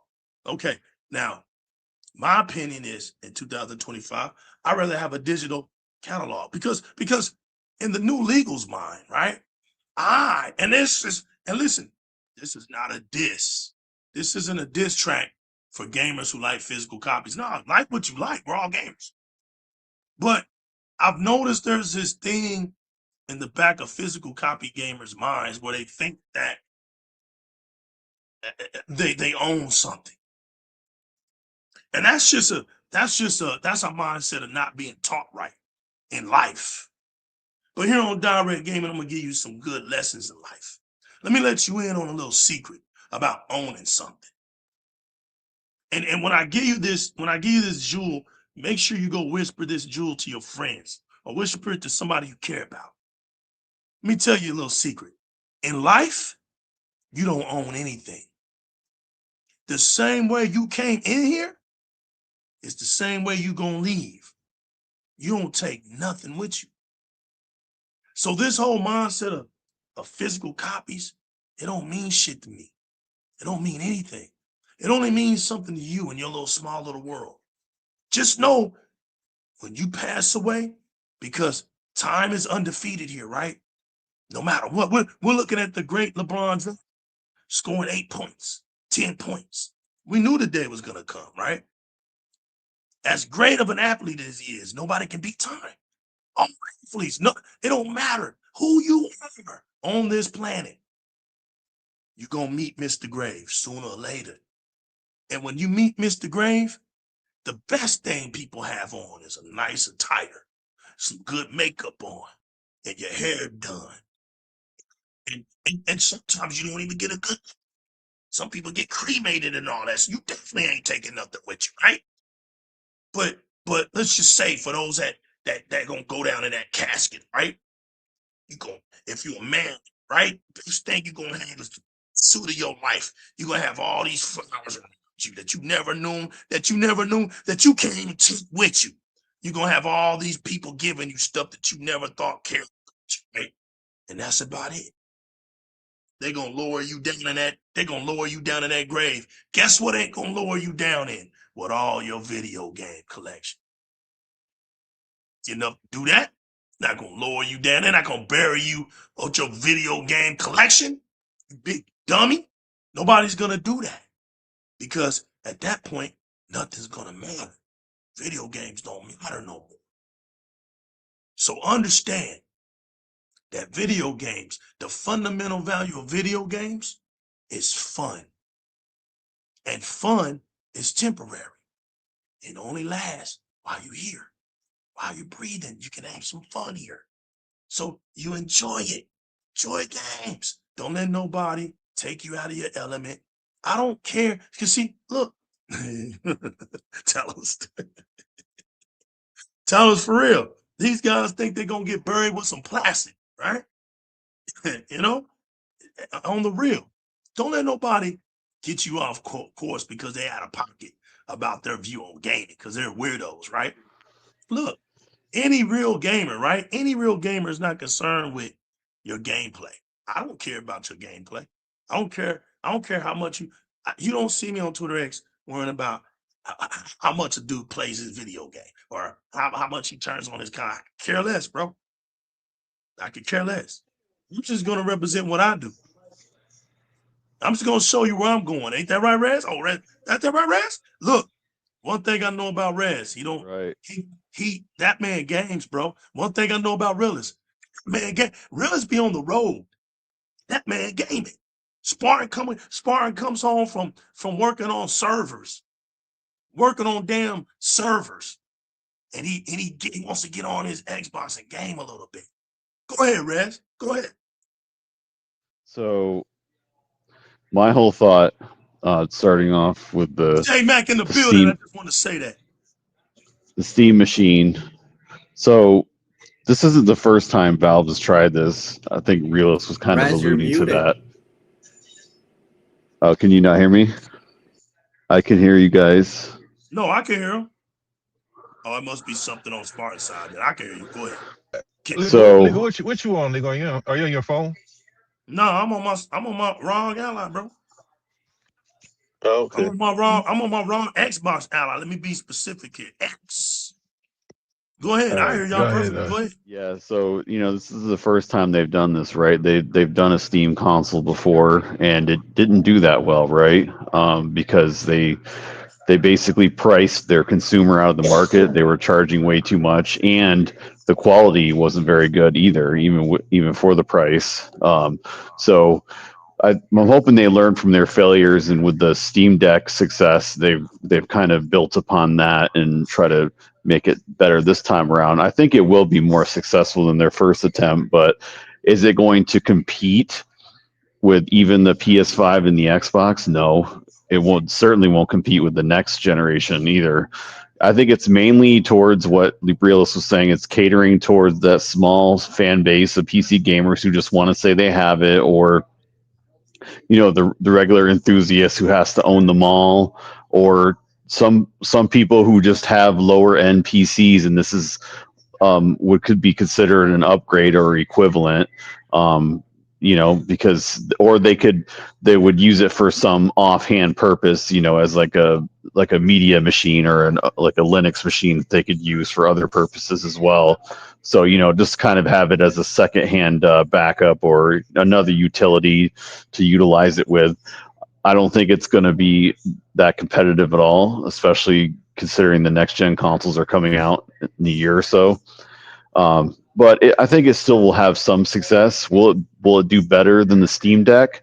That's hard to say right now. But if I had to guess, I would say no, because the Steam Deck was something new and exciting. Because Valve's never done a handheld before, and there wasn't really a lot of competition at the time in that market, especially at that price of what the value they were offering for the different SKUs they have. And it's turned out really well to their success. But like I said, I think they're just mainly doing this to kind of try to get some sort of market share there, but it's just going to be very difficult given all the circumstances that are surrounding it, and in the future as well. The main thing is the low specs. I mean, a lot of people were completely disappointed with just the 8 gigs of RAM. I mean, even though it's the newest gen, and apparently a couple of YouTubers who have gone to Valve and gotten to try it, saying it's actually better than they expected. But I mean, there were still quite a few games where the box was definitely struggling to run. So that carrying over to to the newer games that are going to come out, the more higher demanding games, when next gen hits that corner soon, will it even be able to play most of those games? That's the question. So its validity, its shelf life is kind of short if you think about it. So I don't think Valve is expecting it to be super successful either, if I'm being honest with you. I think they're just giving their consumers more options, like what Microsoft does, get people on as many devices as possible in different ways. And people have been asking for another, or some, not everyone, but there's been a small sect of people who have been wanting a return to Steam doing their own version of a console, even though a lot of people have come out and said that it's more so a PC.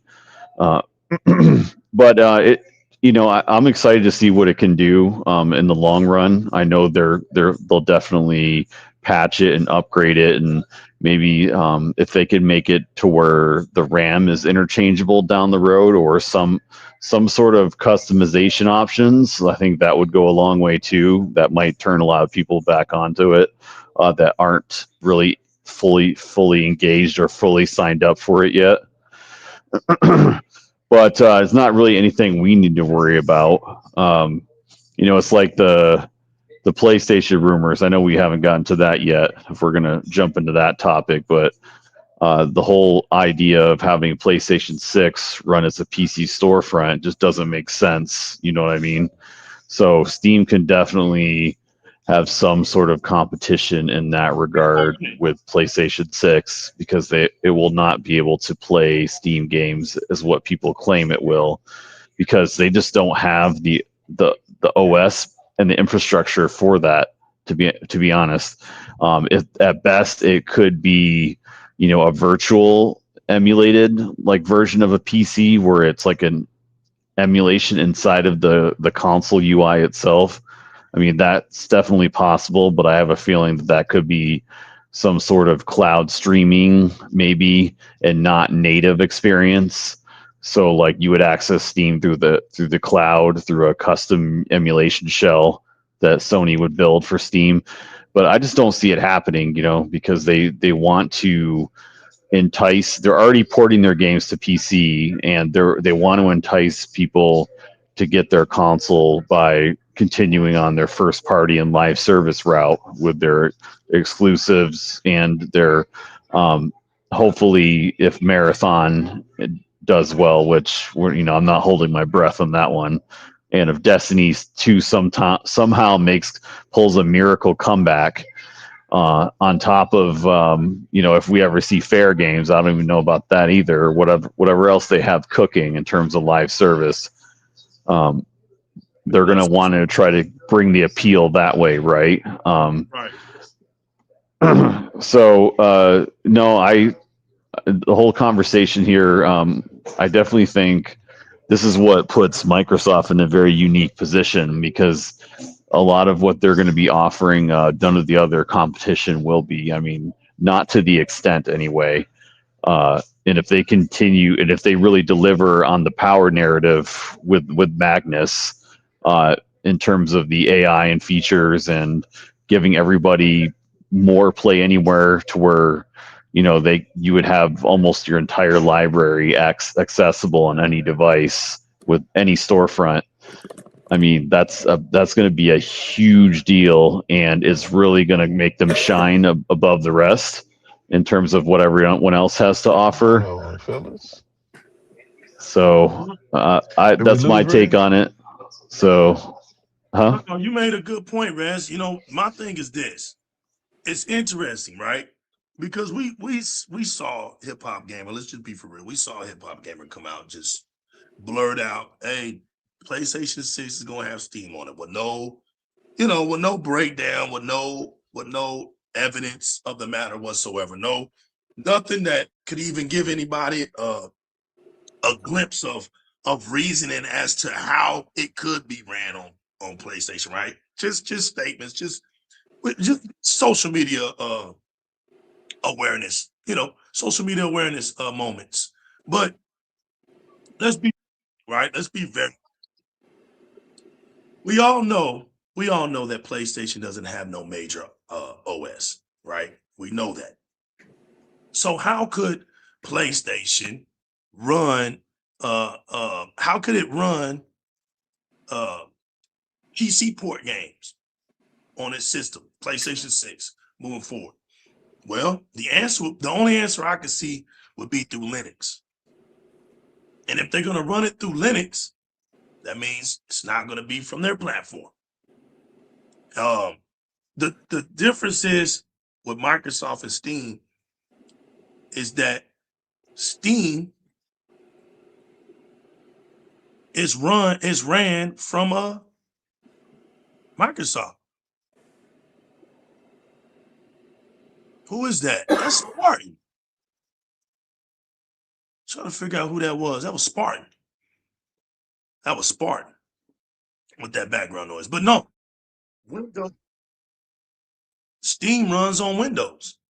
So it's like Steam being on Microsoft is not a foreign entity.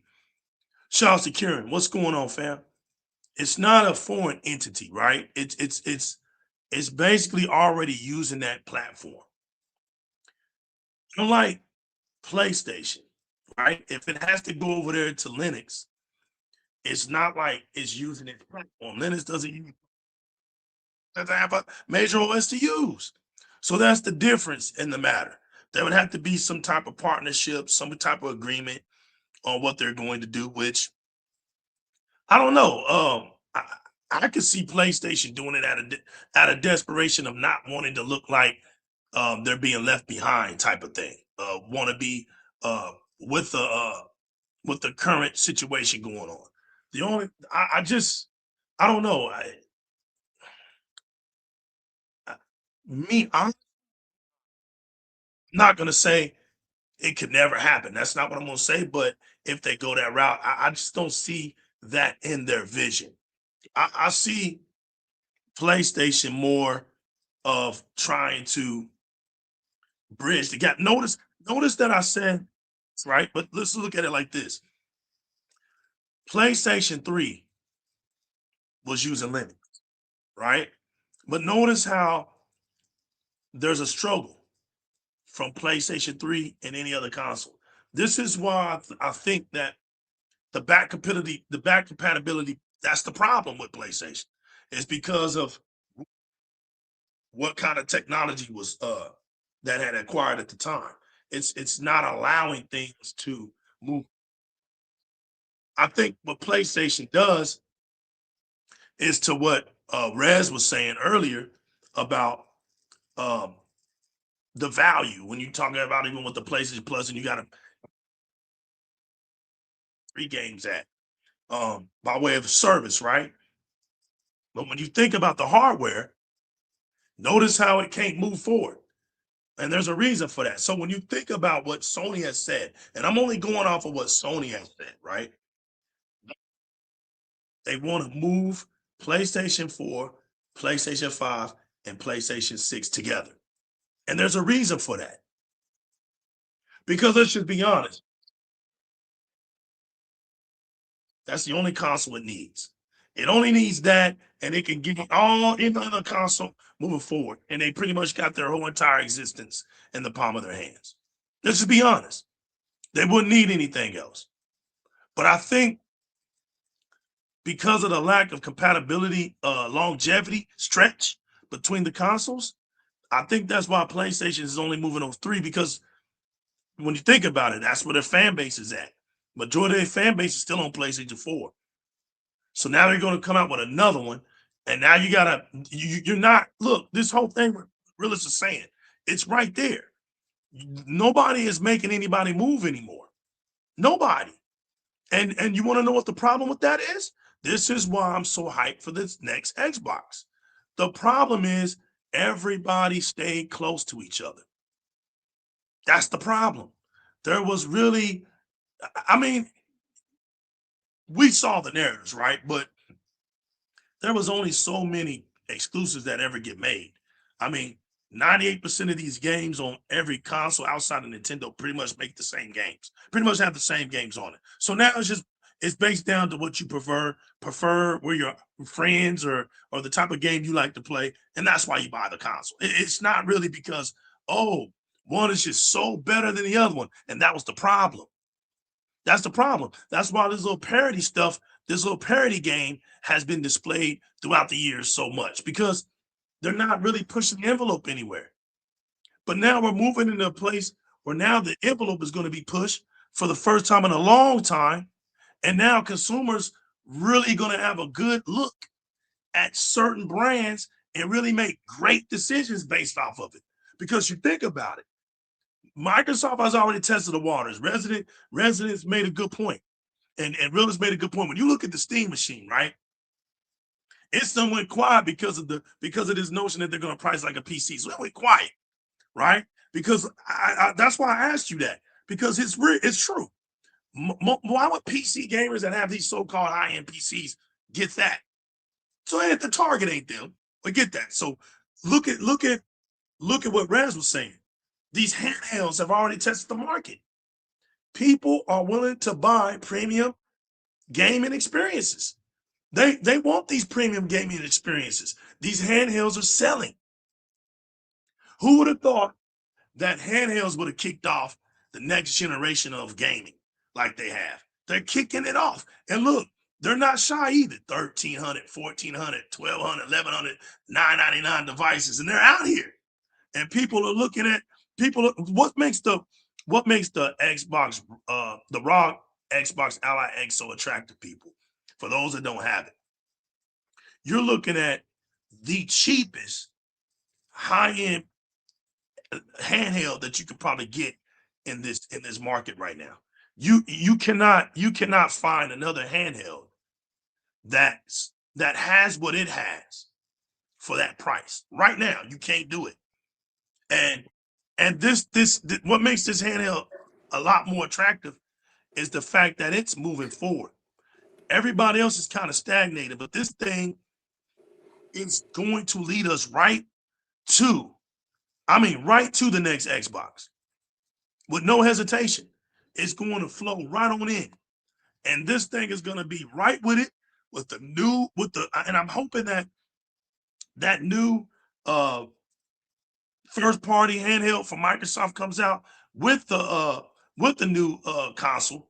I really want to see that, because that would be huge for Microsoft, because now you within your own party base, and you'll have people like me and realists that are going to jump on it anyway, because we're crazed out fans, right? We're going to buy the console and buy that damn handheld. Make no mistake about that, because that's the ultimate Xbox fan story, is that I was my Xbox in the palm of my hand anywhere I wanted to go. Still can't do that yet.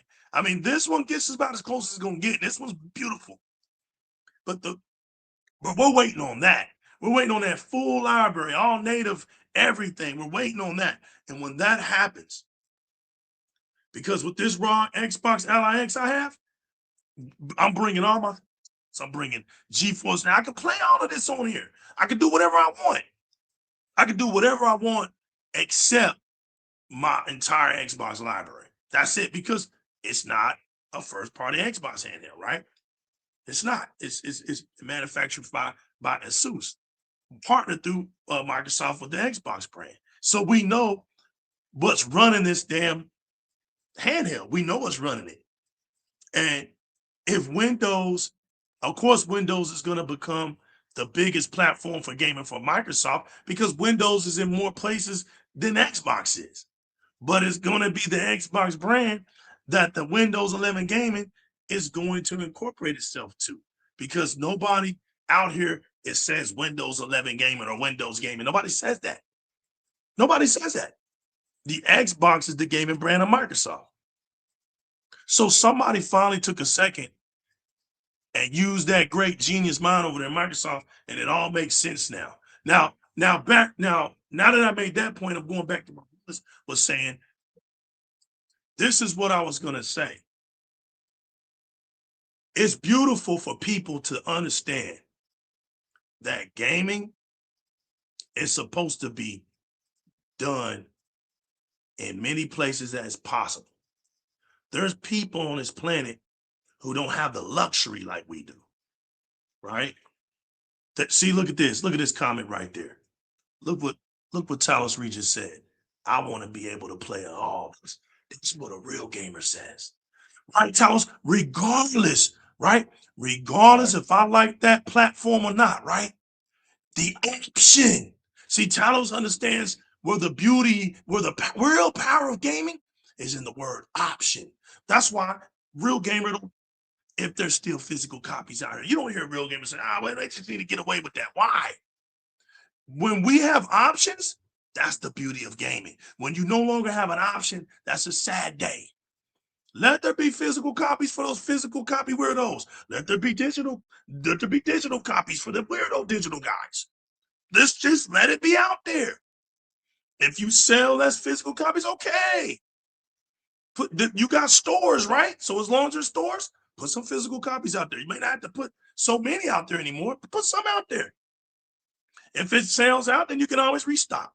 Go by the sales or something. But I'm not gonna knock options, because a real gamer is going to say in his heart, I want to play it all. If I'm just not going to buy a PlayStation to do it. I'm just not gonna open up a Steam account to do it. And go over here and give me a PC to play my Steam. No, I want the Xbox experience. I want what Microsoft is doing with Xbox. So I'm gonna wait, and I'm gonna let all this come to me. Okay, PlayStation fan, I'm gonna sit on PlayStation. You know, I like Call of Duty playing one is. Yeah, because I like. Okay, fine. You know, a couple of games go on PC. I'm not worried. Okay, fine. That's just where it's going to be. Nintendo fans. I'm a Nintendo fan. I got my Switch too. I'm gonna play Donkey Kong Bonanza.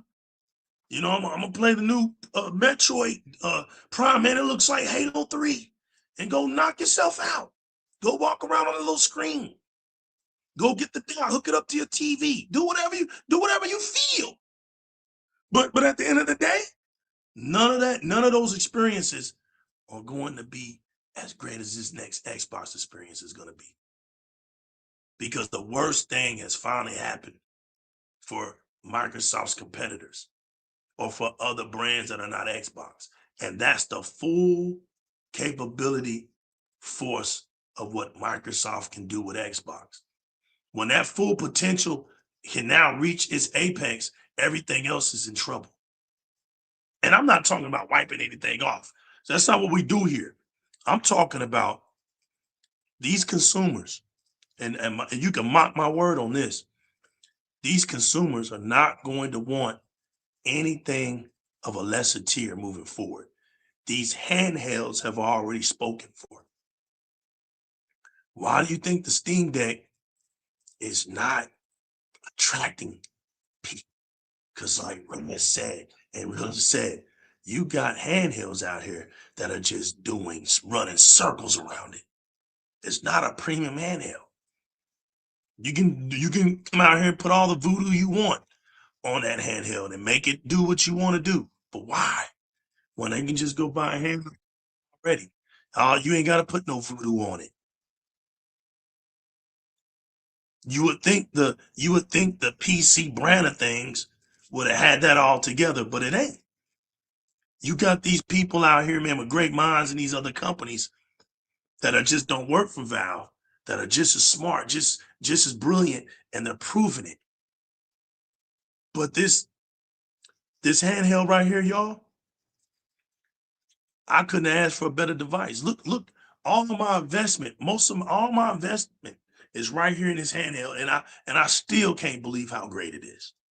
I'm still learning it.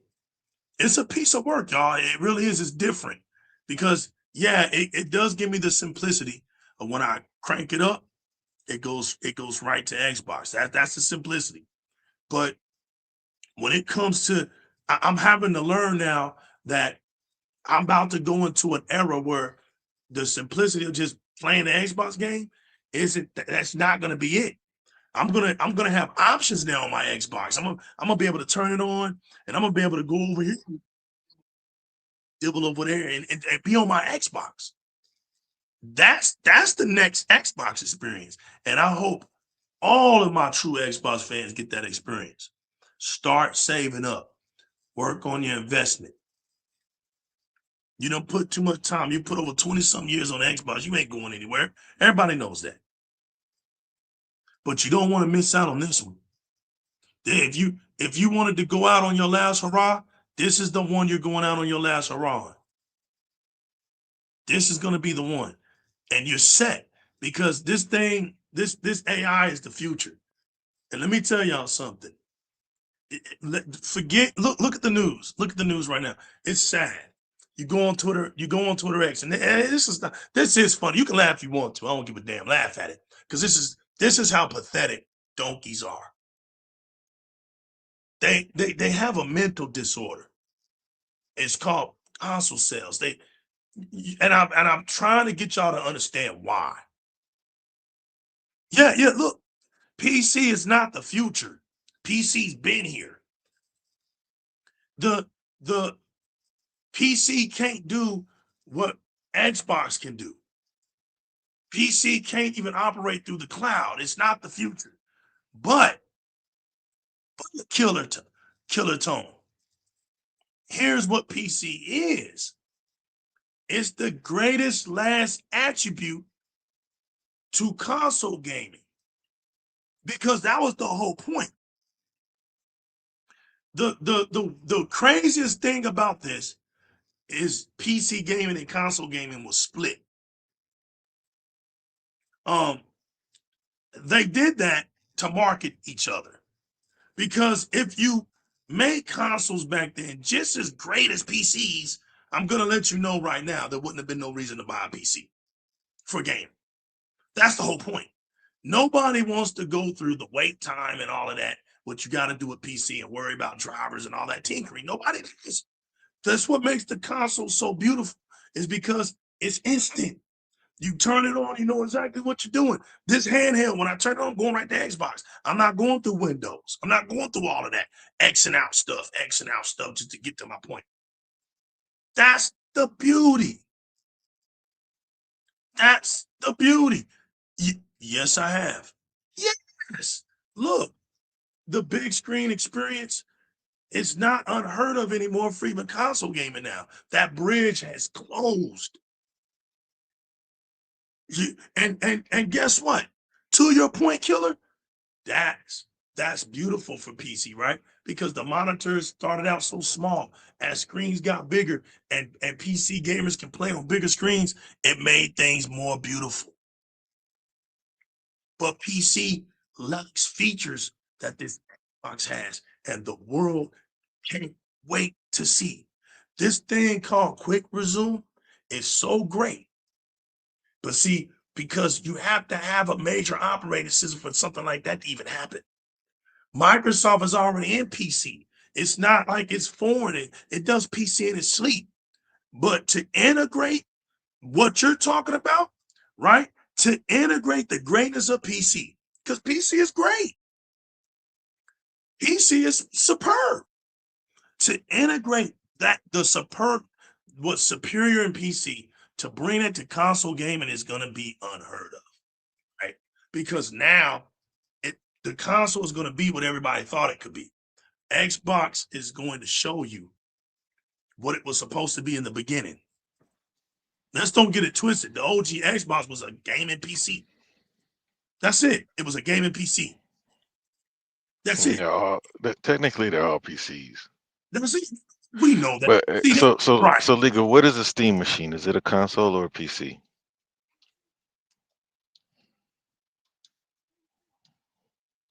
But they're selling it like a console. I mean, you know what I'm saying? I think it's I would consider it a console. I mean, they're all PCs, right? But more console, like It's more console, right? Because it's the specs are predetermined. It's not going to be modular. It's basically in the console form factor. Like, so, I mean, they're all PCs. I mean, all PC is a personal computer, or what you would call a personal console. But you know, because I saw somebody ask, what if it's a PC? I mean, they're already PCs, but what if it's more Windows based? I believe it's going to be Windows based. The Xbox is as much Windows based as it's ever been, right? Only thing you're not doing is running Microsoft Word and things like that on it. You got OneNote for your cloud saves on your screenshots and videos now. They've integrated all that. They're about to fully integrate their console business with their Windows business. I mean, because if you look at the console, you know, just look at the different services that they're adding to Xbox. You know, I don't know if you paid attention, but like they don't get deleted anymore. They get sent to your OneNote now, which will tie you in with Office. Use the same login you can get into Office. You know, the same login from Xbox. But yeah, I consider the Steam machine a console as well. I mean, you're not going to be able to change anything out of it. You know, for reasons that I mentioned earlier, like okay, so that's true. Okay. Valve basically getting AMD's leftovers. Okay. So it's going to be like more of a console than, you know, what you would call a PC. You know, but they're all technically PCs. The only difference is, you know, what you use it for. It's not as multi-purpose as you just going to get a computer and installing Windows on it. But yeah, like the Steam machine was going to be kind of customizable, but I guess I was wrong. No, it's not. The only thing you can customize is the face plates, and you did that with 360, and you can take your flaps off of your PlayStation 5. That's what floats your boat. Damn. But yeah, no, Valve, I mean, even like the Steam Deck. Now, the one thing that Steam does that I can only see Microsoft doing and not the Japanese companies is right to repair. Basically, you go on iFixit and you can get parts for it. You can do the same thing for your Ally. It won't void your warranty if you open your Ally either. Hey, that's But if, true. I didn't know that. but like if you open up your because remember I got a 2 I'm terabyte. definitely gonna open up mine, real. Listen, work. Well, like I said, I got 2 terabytes in mine in Hall sticks, or only on the right stick. Just can't wait to open up my ROG. What's that? Wait to open up my ROG and just start messing inside of it, man. Man, you gonna break something, man. Don't get in there mess anything up, man. My stuff gonna stay closed, bro. I ain't opening up nothing. Yeah, because you said PC has always been here. I think the way it's the future is because it's open. You know what I mean? You heard Right. Strauss Zelnick came out last week, or maybe it was this week, speaking about how the closed platform is almost out of here. You know what I mean? It's open, and I wouldn't consider iOS open, but the fact that they have so many users and just about every app wants to be a part of it is somewhat open. It only becomes closed when you get a player like Epic coming in and saying, "Hey man, you're taking too much of my money," and then that forces them to allow them to have a workaround. But I think open is what PC is or Windows is, really Linux. But Linux, I don't care what anybody says. Linux been buns. I mean, it's not as easy to operate. I mean, because what people are doing is they're treating the Steam OS like Windows is putting I'm sorry, like that's Valve is putting the same sort of resources and effort into making it as general purpose as Windows. This is why Windows won't be overtaken by Steam, because I can very easily move out of Windows full screen and go into those apps that I might need for my job. Linux, you can do it, but it's going to take a lot more work, a lot of effort to get it to be as functional as Windows is. It's getting better. You remember, I did it, back, man, it was a minute. I did it like 15 years ago. You basically had to copy paste scripts if you didn't know, how to put how to get the app on there. Go in through the executes, run your games through Wine. I think it's Proton now. So a lot is changing. It's going to be more open. Why?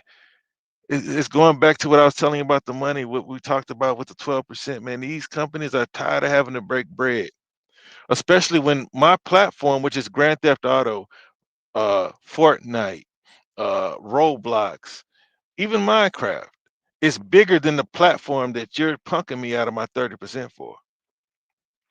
Your console is nothing without my games, because I can put my games in other places. I can take my game to PC and everybody will be on PC.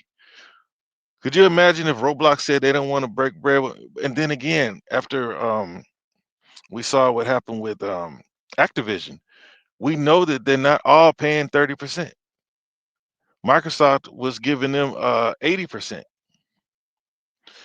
I believe PlayStation was too. You think Rockstar is giving up 30% of everything? I doubt it. So these companies are tired of having to break bread in that way, and the games are bigger than the platforms that these console manufacturers are trying to hold over their heads. That goes for Microsoft, PlayStation, especially Nintendo, because Nintendo made it their business back in the 80s and 90s to mistreat third-party publishers. I didn't say mistreat, basically treat them like they were, treat them like competition, because that's basically what they were. And that's the difference between Nintendo and PlayStation, Xbox. PlayStation and Xbox, when they initially created their platforms, they said we wanted to make a console that third party would like to develop for. Nintendo looked at them and said, to hell with them. What's the point of everybody selling the same games? So, and I think y'all mentioned earlier, man, my phone was going in and out, man. I had to go back to old trusty Android, man. iPhone is Sound good, buns. bro. No, I know it sounds good now because I got my headset and everything now, but I'm on the Android now. Because y'all were going mute. I was talking. I was like, man, okay. Sony can't do the storefront thing. Why legal? Why can't Sony do the storefront? Why can't Sony allow Epic, Xbox, Steam on their platform? Why? It'll make what they're doing irrelevant. Yeah, No, basically. and because their number one, or what's their number one business? What is the number one thing that they have? Perception. It's the storefront. Yeah, well, perception, it allows their storefront to flourish. Right. But the storefront is their number one business. Right. PlayStation and Steam are pretty much the same thing. PlayStation barely develops more games than Steam, and Steam barely develops any games at all. They got those in newly 3 games. We've been begging for a new Half-Life. Now we got Alex, which is still the best VR game that I suggest you go ahead and get if you haven't already, since you got VR legal. It's the best VR experience still to this day. But Xbox and all the other third-party publishers are basically rendering PlayStation to be the next Steam. But the problem is PlayStation needs to sell their games that they do make, and they can't sell enough of them. Xbox is not afraid to put their games that they need to sell big numbers on other platforms. And I think that makes sense, man. I'm not going to hold it against them. I don't get irritated about it anymore. I wanted them to compete the way that I knew competition. But PlayStation can't do it because their number one order of business is being a storefront. Why is it that Xbox is so willing to do it? Right? Because they are a creator company. They got so much content that they just need to get it out there to sell. They're not worried about where it sells. They just want it sold. PlayStation can't do that because PlayStation needs to sell those consoles, and the only thing that they think they can sell a console with is an exclusive. They've been given the worst offering as far as consoles or platforms are concerned. They've been having the worst offering, so they can't do the storefront. The only way that I can see them getting involved is if they create an open platform, and I don't see them being ready to do that yet. They can't do it because they can't compete with the other platforms. They would have to at least get their PC platform up to Epic's level. We don't know how much Epic spent, but it's not up to Steam's level. A lot of people like to give Steam all the props, but I think that Xbox and Steam are pretty much the same because most everybody's using what's the little thing that Xbox tried to buy or Microsoft tried to buy? Discord. So as everybody's already using Discord, I don't see any big deal with the platforms. Like I told you, my last complaint with Microsoft and their PC is having better games in the store, and I want those achievements to pop like they do on Xbox, versus the little ugly Windows screenshot Yeah, exactly. achievement pop they got now. Right. Other than that, man, it's almost like I'm playing on my console. Thanks. The only thing that it is it's just those achievements that don't pop, and I really don't like compact mode. I never did, but it's better than it was. It's way more controller friendly. So yeah, PlayStation can't do it. It doesn't make sense for them until they absolutely have nowhere else to go. Once they run out of breathing room, then they have to go ahead and just open it up and hope people choose their platform. But right now, people are still choosing PlayStation. Yeah, they said they don't have to change anything because what they're doing is supposedly working, and that it's just going to be business as usual. They're going to continue porting into PC 6-month to 1 year window. Now that ain't no 6-month, ain't no 6-month to 1 year window, bro. That's dead. I mean, we already got news. We already got news that they're about to put their China Hero games on Xbox. Like that thing, that's just a facade, bro. That's the perception that Legal was alluding to earlier. They still have to hold on to having some type of perception that you need their console. But that whole day that they have listen, and I'm gonna leave you alone. I'm gonna shut up. They have to go day and day, bro. Why?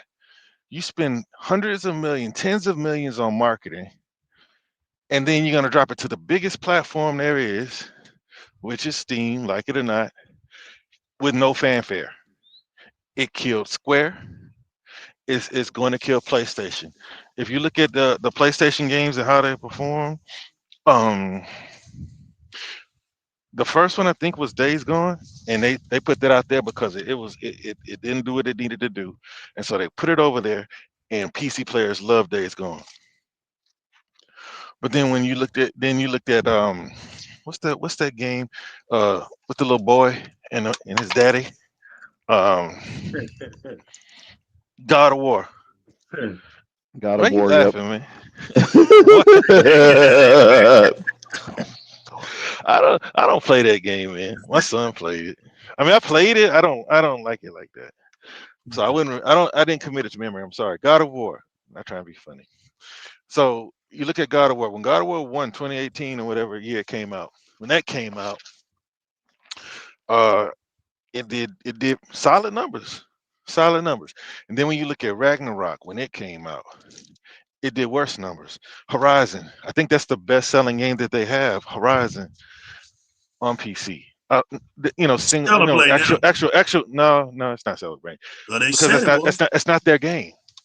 Oh yeah, But yeah, yeah, yeah. but the I know truth is, some. Okay, the yeah, truth is Helldivers.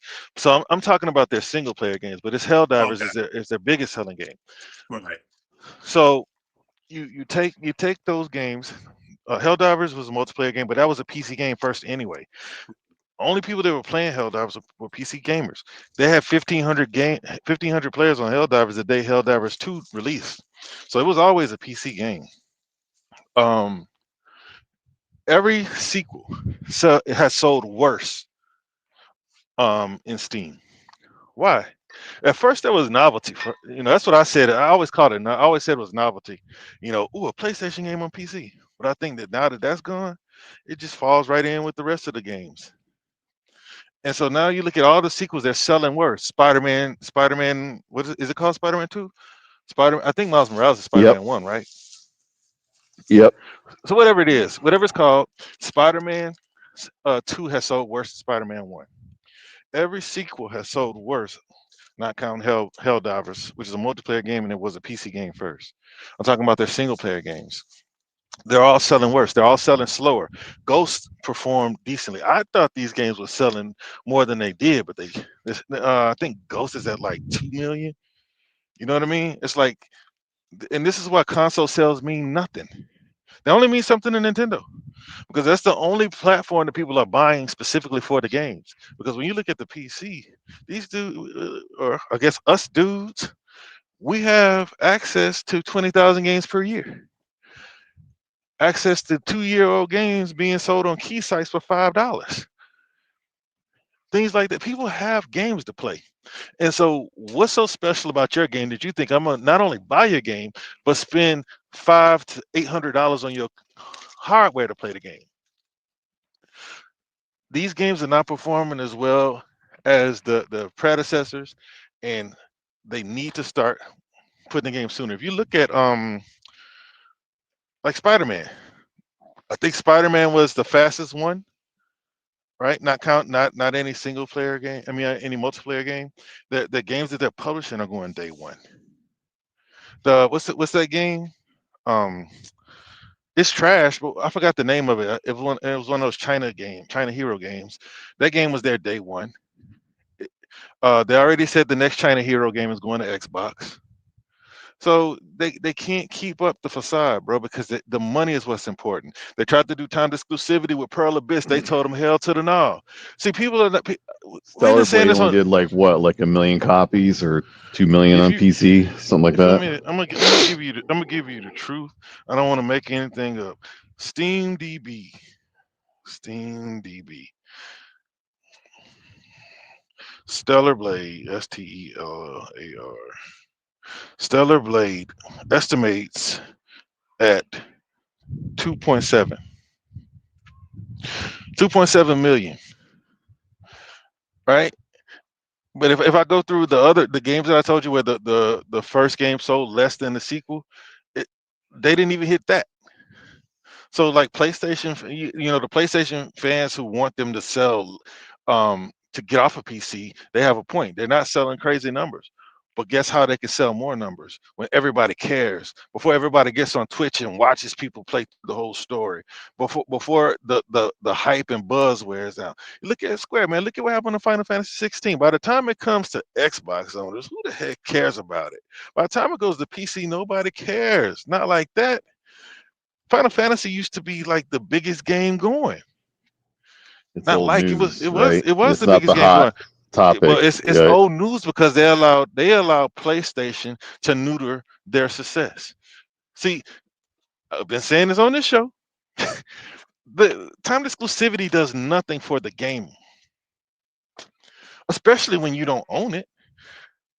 Some of these publishers have done irrevocable damage to their IP, right? Because we don't care. Let's just say, what's the name of the game? Sunset Overdrive comes back and it's a multi-plat. You know what I mean? It should have been, if you really wanted to sell a bunch of them, you should have made the first one multi-plat. It's like if Rise comes out and they want to make it multi-plat, the only people who are going to care about it are the people on Xbox. People on Xbox have gotten used to not playing these JRPGs. But this is what I've been saying. You remember we went back and forth about this, legal. They're gonna have to come out through this the long way, the same way everybody else did. You build your fan base over time. People are not just gonna buy your game just because you put it out there. You gotta earn a fan base. You had what's that little game that came out, the Game Pass? I mean, man, Game Pass has been giving us so many good games this year. But what's the little Metroidvania? It sold like 30 million units over like 7 years. And then when they bring it back out, it sells 20 million in a week. You know what I mean? So it's shutting down stuff. What's the little game, Rez? The little bug with the needle. Hollow Knight. Your boys got your things on mute, man. This is an interactive conversation, man. You talking, man? Hollow Knight? I didn't know Hey, what look, that was. yeah, look. If you You see, said you a need, bug hey, with a needle. I you was know, like, it sound like you haven't played it, and I'm shocked and appalled that you haven't played that game. I have. It just it didn't. It didn't wow me. It didn't wow me. I'll tell you that much. Let me Hell guess. no, it didn't Let me wow guess. me. Let me guess. Let me guess. Rage and Shinobi did though. You damn Skippy. Yeah, yeah, yeah. Hey, That one yet. I'm But about I to did knock. I'm play about to Rage. knock that one out. But I'm gonna tell you something, man. You need to get 9 Souls too. Then Okay. 9 Souls is in Game Pass for now. That's a Metroidvania that they've been selling for $30 for almost a year. You know, they got pride in that game, and it's in Game Pass. But it's a Metroidvania. Yeah, You know, my thing, you gotta finish Silk Song too. I Real. did start playing the second Silk Song though. That one's dope. I like that one though. man. It's gonna take you a minute if you don't cheat. I mean, whatever you call it, do the guides or whatever you want to call that. I I call it like it. cheating. Yeah, I like it. Okay, so you know Hollow Knight then, but yeah, Yeah. man. So you got to build your fan base, and what PlayStation thinks is that just because they put it out, people want it. What Square was thinking is that people were gonna follow them wherever they went. No, people just found something else to play, and that's what PlayStation knows. That's what Square learned. That's what every other major publisher knows, and PlayStation knows it too. So this is what that I went through all that to say the day and date is got to go. It's a wrap for that. They're gonna drag it as long as they can, but I wouldn't be surprised if Wolverine is day one or like a 6 month window, and especially that what's the little game with the poor spaceship from the Jew? The Last of Us, dude. The Heretic, whatever the rest of the name of that game is. I wouldn't be surprised if that game is on PC day one either. They got Porsche, and they got Porsche in their game. They're gonna The have other stuff Prophecy to sell. Heretic, something like that. The girl got red hair. Bro, I gave you what I got. I know Heretic is in it. Yeah, I Interstellar Galactic. Yeah, that's it. yeah, I don't know. I know Heretic, something Prophet or something like that. Yeah, I don't. that's it. Yeah, Yeah. yeah. Hey, I'm gonna play it. Yeah. I'm gonna play it when it's $20 on PC. Facts. You know what I'm saying? That's what I'm saying. Got that option. Yeah. You know Got what I'm the saying? option. Hey, Yep. Last of Us, it still ain't low enough. But I got Last of Us 1 for $19 on the Neva. So, you know, I got Horizon for $8. Uh It's facts. I got God of War for $19. That's how you do it. But see, my son, he plays that game though. You know, he's big on mythology. So he'll play anything with any kind of gods in it. Yeah. Boy got about 2,000 hours in Assassin's Creed Odyssey. So, you know, I got that Ah, for him. my man. And yeah, Spider-Man, I got him for $30, $35 for the Miles Morales is Spider-Man 1 or standalone DLC. That's what it was. It was standalone DLC. So yeah, I wait till these games hit the low. But That's it, dude, man. this is that launcher. The launcher on PC is gonna have to happen. They're gonna try to circumvent Steam, especially with these games that they gotta pay the mouse too. But they have to go. Day one has to happen, man. Think about the marketing budgets that they waste by putting the game out later to the biggest platform. And I've seen numbers about how like what's that game that everybody's Arc Raiders, how PlayStation has twice the consoles that Xbox has, but they have, you know, 100,000 more players on their console. You can't count what people are playing. The competition is stiff. We don't get 19,000 on consoles, but we get a fair amount of games on console, and the AAA competition is hard. Then you look at what you got Netflix buying WB, right? Yep. So what's going to happen with them? You know what I mean? It's like all these publishers are putting their games out there against one another. They give each other breathing room, but it only takes about a month for people to forget about these games. You know what I mean? Avowed had 19,000 players on it, and I look it up on Steam. Since that's the only one you can substantiate. I look up Steam numbers, and it's got like 1,300. Outer Worlds was at like 18,000, and then it's like a couple thousand. But I give it to some of these PlayStation games, man. People love the hell out of Days Gone. You can get on there anytime. It has 2,000 people playing it, or even like a Ghost, it'll have about 1,500 people playing it. But I recommend y'all, since Square finally got their minds right, man. If you like those good story games, go ahead and get that Final Fantasy 16, man. I love that game. That's my second time playing it. That game is a masterpiece. It's a great Final Fantasy game. I beat It it is to already. me because I tried to do the thing, the turn-based ones. I tried, um, but Expedition, I can see myself running through that one. Expedition and the two Final Fantasy 7 remakes. I can see myself because it's not just flat out, you know, command selection. You got to play the game too. But really, hey man, you know what, man, I really did just start talking, huh? And you said, because you were talking about day one, you think that they can continue with this 1 and 2 year delay between their games with these inflated budgets, with these consoles that people are buying to not play their games? You think that they continue that facade? I'm just going off of Well, what Herman Hall said. He said that they were going to shrink the window, but it was never going to be day and date unless it was live service games. Like they seem you know pretty why? adamant that they don't want to do that. So Right. You know why? I could believe what Rez just said, but there's a reason why. Because they're not their studio games are not coming out anyway. That ain't so that's not even that's not even important anymore. Like their day one studio games is not what's coming out anyway. They're down to one a year. So who cares about that now? If this live service games is what's going to push them forward, that's the number one agenda games right now. And if those games don't sell, then Sony's just in trouble after that. So those live service games are going to be the ones that are going to have the impact for Sony, not their first party single player solo adventures. Those games ain't doing nothing for Sony. They've said it, not me. They've Yeah. said it, right? Hey, because So Lee, you remember we were going back and forth, and it was like, man, well, it's only the live service games that are day and date. But at that time, they said that they had 11. I was like, well, shoot, that's all y'all got. that's It's live it. service games, so everything is day and date then. And let's be honest, bro. They only have like 5 studios that actually make games that people know.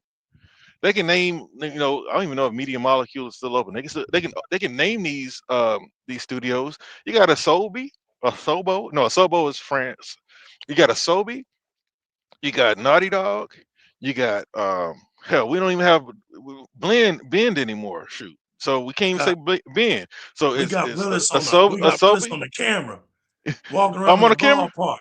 Look out! Let me get off the camera there. Hold up, man. On live and direct, baby. We're pulling live and Yeah. Hey, everybody been making fun of my shoes, man. I look girl. But anyway, so you got a Sobe, you got Naughty Dog, you got Sucker Punch. Who else you got? Resident that actually makes games that you're playing. Gorilla San Diego, Gorilla, Sony Santa Monica, and yeah, I Santa mean, Monica. That's it. and Kaz Horizon, Gran Turismo. What's that studio? Polyphony. Yeah, Polyphony. Yeah. So you got 7 studios that actually make games, right? There's actually that you actually play, because you want to bring up Bluepoint. They are like a remake studio. People bring up Valkyrie, they're a support studio. Like they got 20 studios, but 7 of them actually make games. When you go through Microsoft Studios, we don't even know them by name, the support studios like that. They bring up XDev. Like XDev is not a freaking studio that's making games that you're playing. You don't have any IP that you attach to them. So you got 7 studios, and they're gonna give you 1 game per year, and your console is supposed to be the best thing smoking. Just give When it you time, do brother. when you do that, when you bring out 1 game, you got 1 game, that game has to hit. Yep. And Sony does some dumb stuff, man. They've been doing Aloy bad. They keep putting it out there. They put it out there against the little boy girl from Nintendo. We don't know what it is. Link. They put it against Link. They put it out there against Elden Ring the second time. They just keep doing Aloy bad, man. And then they give a Lego game, and they put that everywhere but Xbox, and nobody wanted it wherever they put it. But yeah, man, I just don't see how they can keep it up, bro. But if they do it at their own peril, because they're already getting choked off. I mean, you look at they keep trying to make it seem like people care about Ghost of Tsushima as much as they did the first one. This is the narrative now for them, for the people who have good sense, who holding them accountable, who not just sitting around, for lack of a better word, glazing what they do. Like, people are losing interest in what they have. They don't put out new IP. Pretty much everybody is sticking to their winners. Even EA got away from, you know, renting IP, and Sony is doubling down on it. So how strong of a business model is that? Sony is always attaching themselves to somebody else's properties. Now they want to have an X-Men universe. The mouse is like, cool, that's what you want to do. I love to see the difference between the contracts that Microsoft is doing with Disney compared to what PlayStation is doing with Disney, because they got PlayStation by the balls. I love to see how Indy's contract compares to Spider-Man. Spider-Man is also the most popular superhero. I love to see how Blade's contract looks compared to an X-Men contract. It's like they have to do it though, because people are checking out. People are checked out on Spider-Man. Spider-Man ain't gonna sell 20 million, not even with PC included. I don't know why. I mean, if you like Spider-Man, it looks fine. Just not for me. But go ahead, Rez. I'm shut up for real now. No, man, we're gonna get What you say? here, man. I think that, look, I just want to say, y'all came and delivered, man. You touched on a lot of stuff. Like I said, man, I wanted to be just as much of a talker as a listener today. We hadn't been on for about weeks. It really wasn't nothing going on. I wanted to play games, man, and just focus on playing some video games. Everybody was just playing video games. But now it's I felt like, before the Game Awards, let's drop some. Let's come out here and get on stage, rock it out with the mighty Chat Pat, and come out here and discuss some stuff. And I did it, and we're gonna move forward to next week. We got the Game Awards, so we're gonna buckle in. Y'all continue to game, man. Like I said, man, keep it gaming. Y'all know what it is, man. I don't want to see nobody tucking their chain out here. Don't tuck your chain out here being scared of being an Xbox gamer. Keep your chain out. Don't let nobody take that extra man out of your life. Everybody deserves a second chance. Y'all know what it is, man. We only come here to do one thing and one thing only. And that's to tell the truth, the whole truth, and nothing but the truth. So help us gaming. I go by the name of the new legal. This is Di-RRec Gaming. Shouts to my man, the realest one, Spot 117, Resident Gamer Zero, the Mighty Chat Pack, and to everybody that's around the world, that's across seas, that makes us international. Double shout outs to y'all. We're going to continue to keep pressing. We're going to continue to keep doing this thing called Xbox. In the meantime, y'all be safe out there. We getting up out of here, and I'll see y'all on the next flip. Peace! Holla.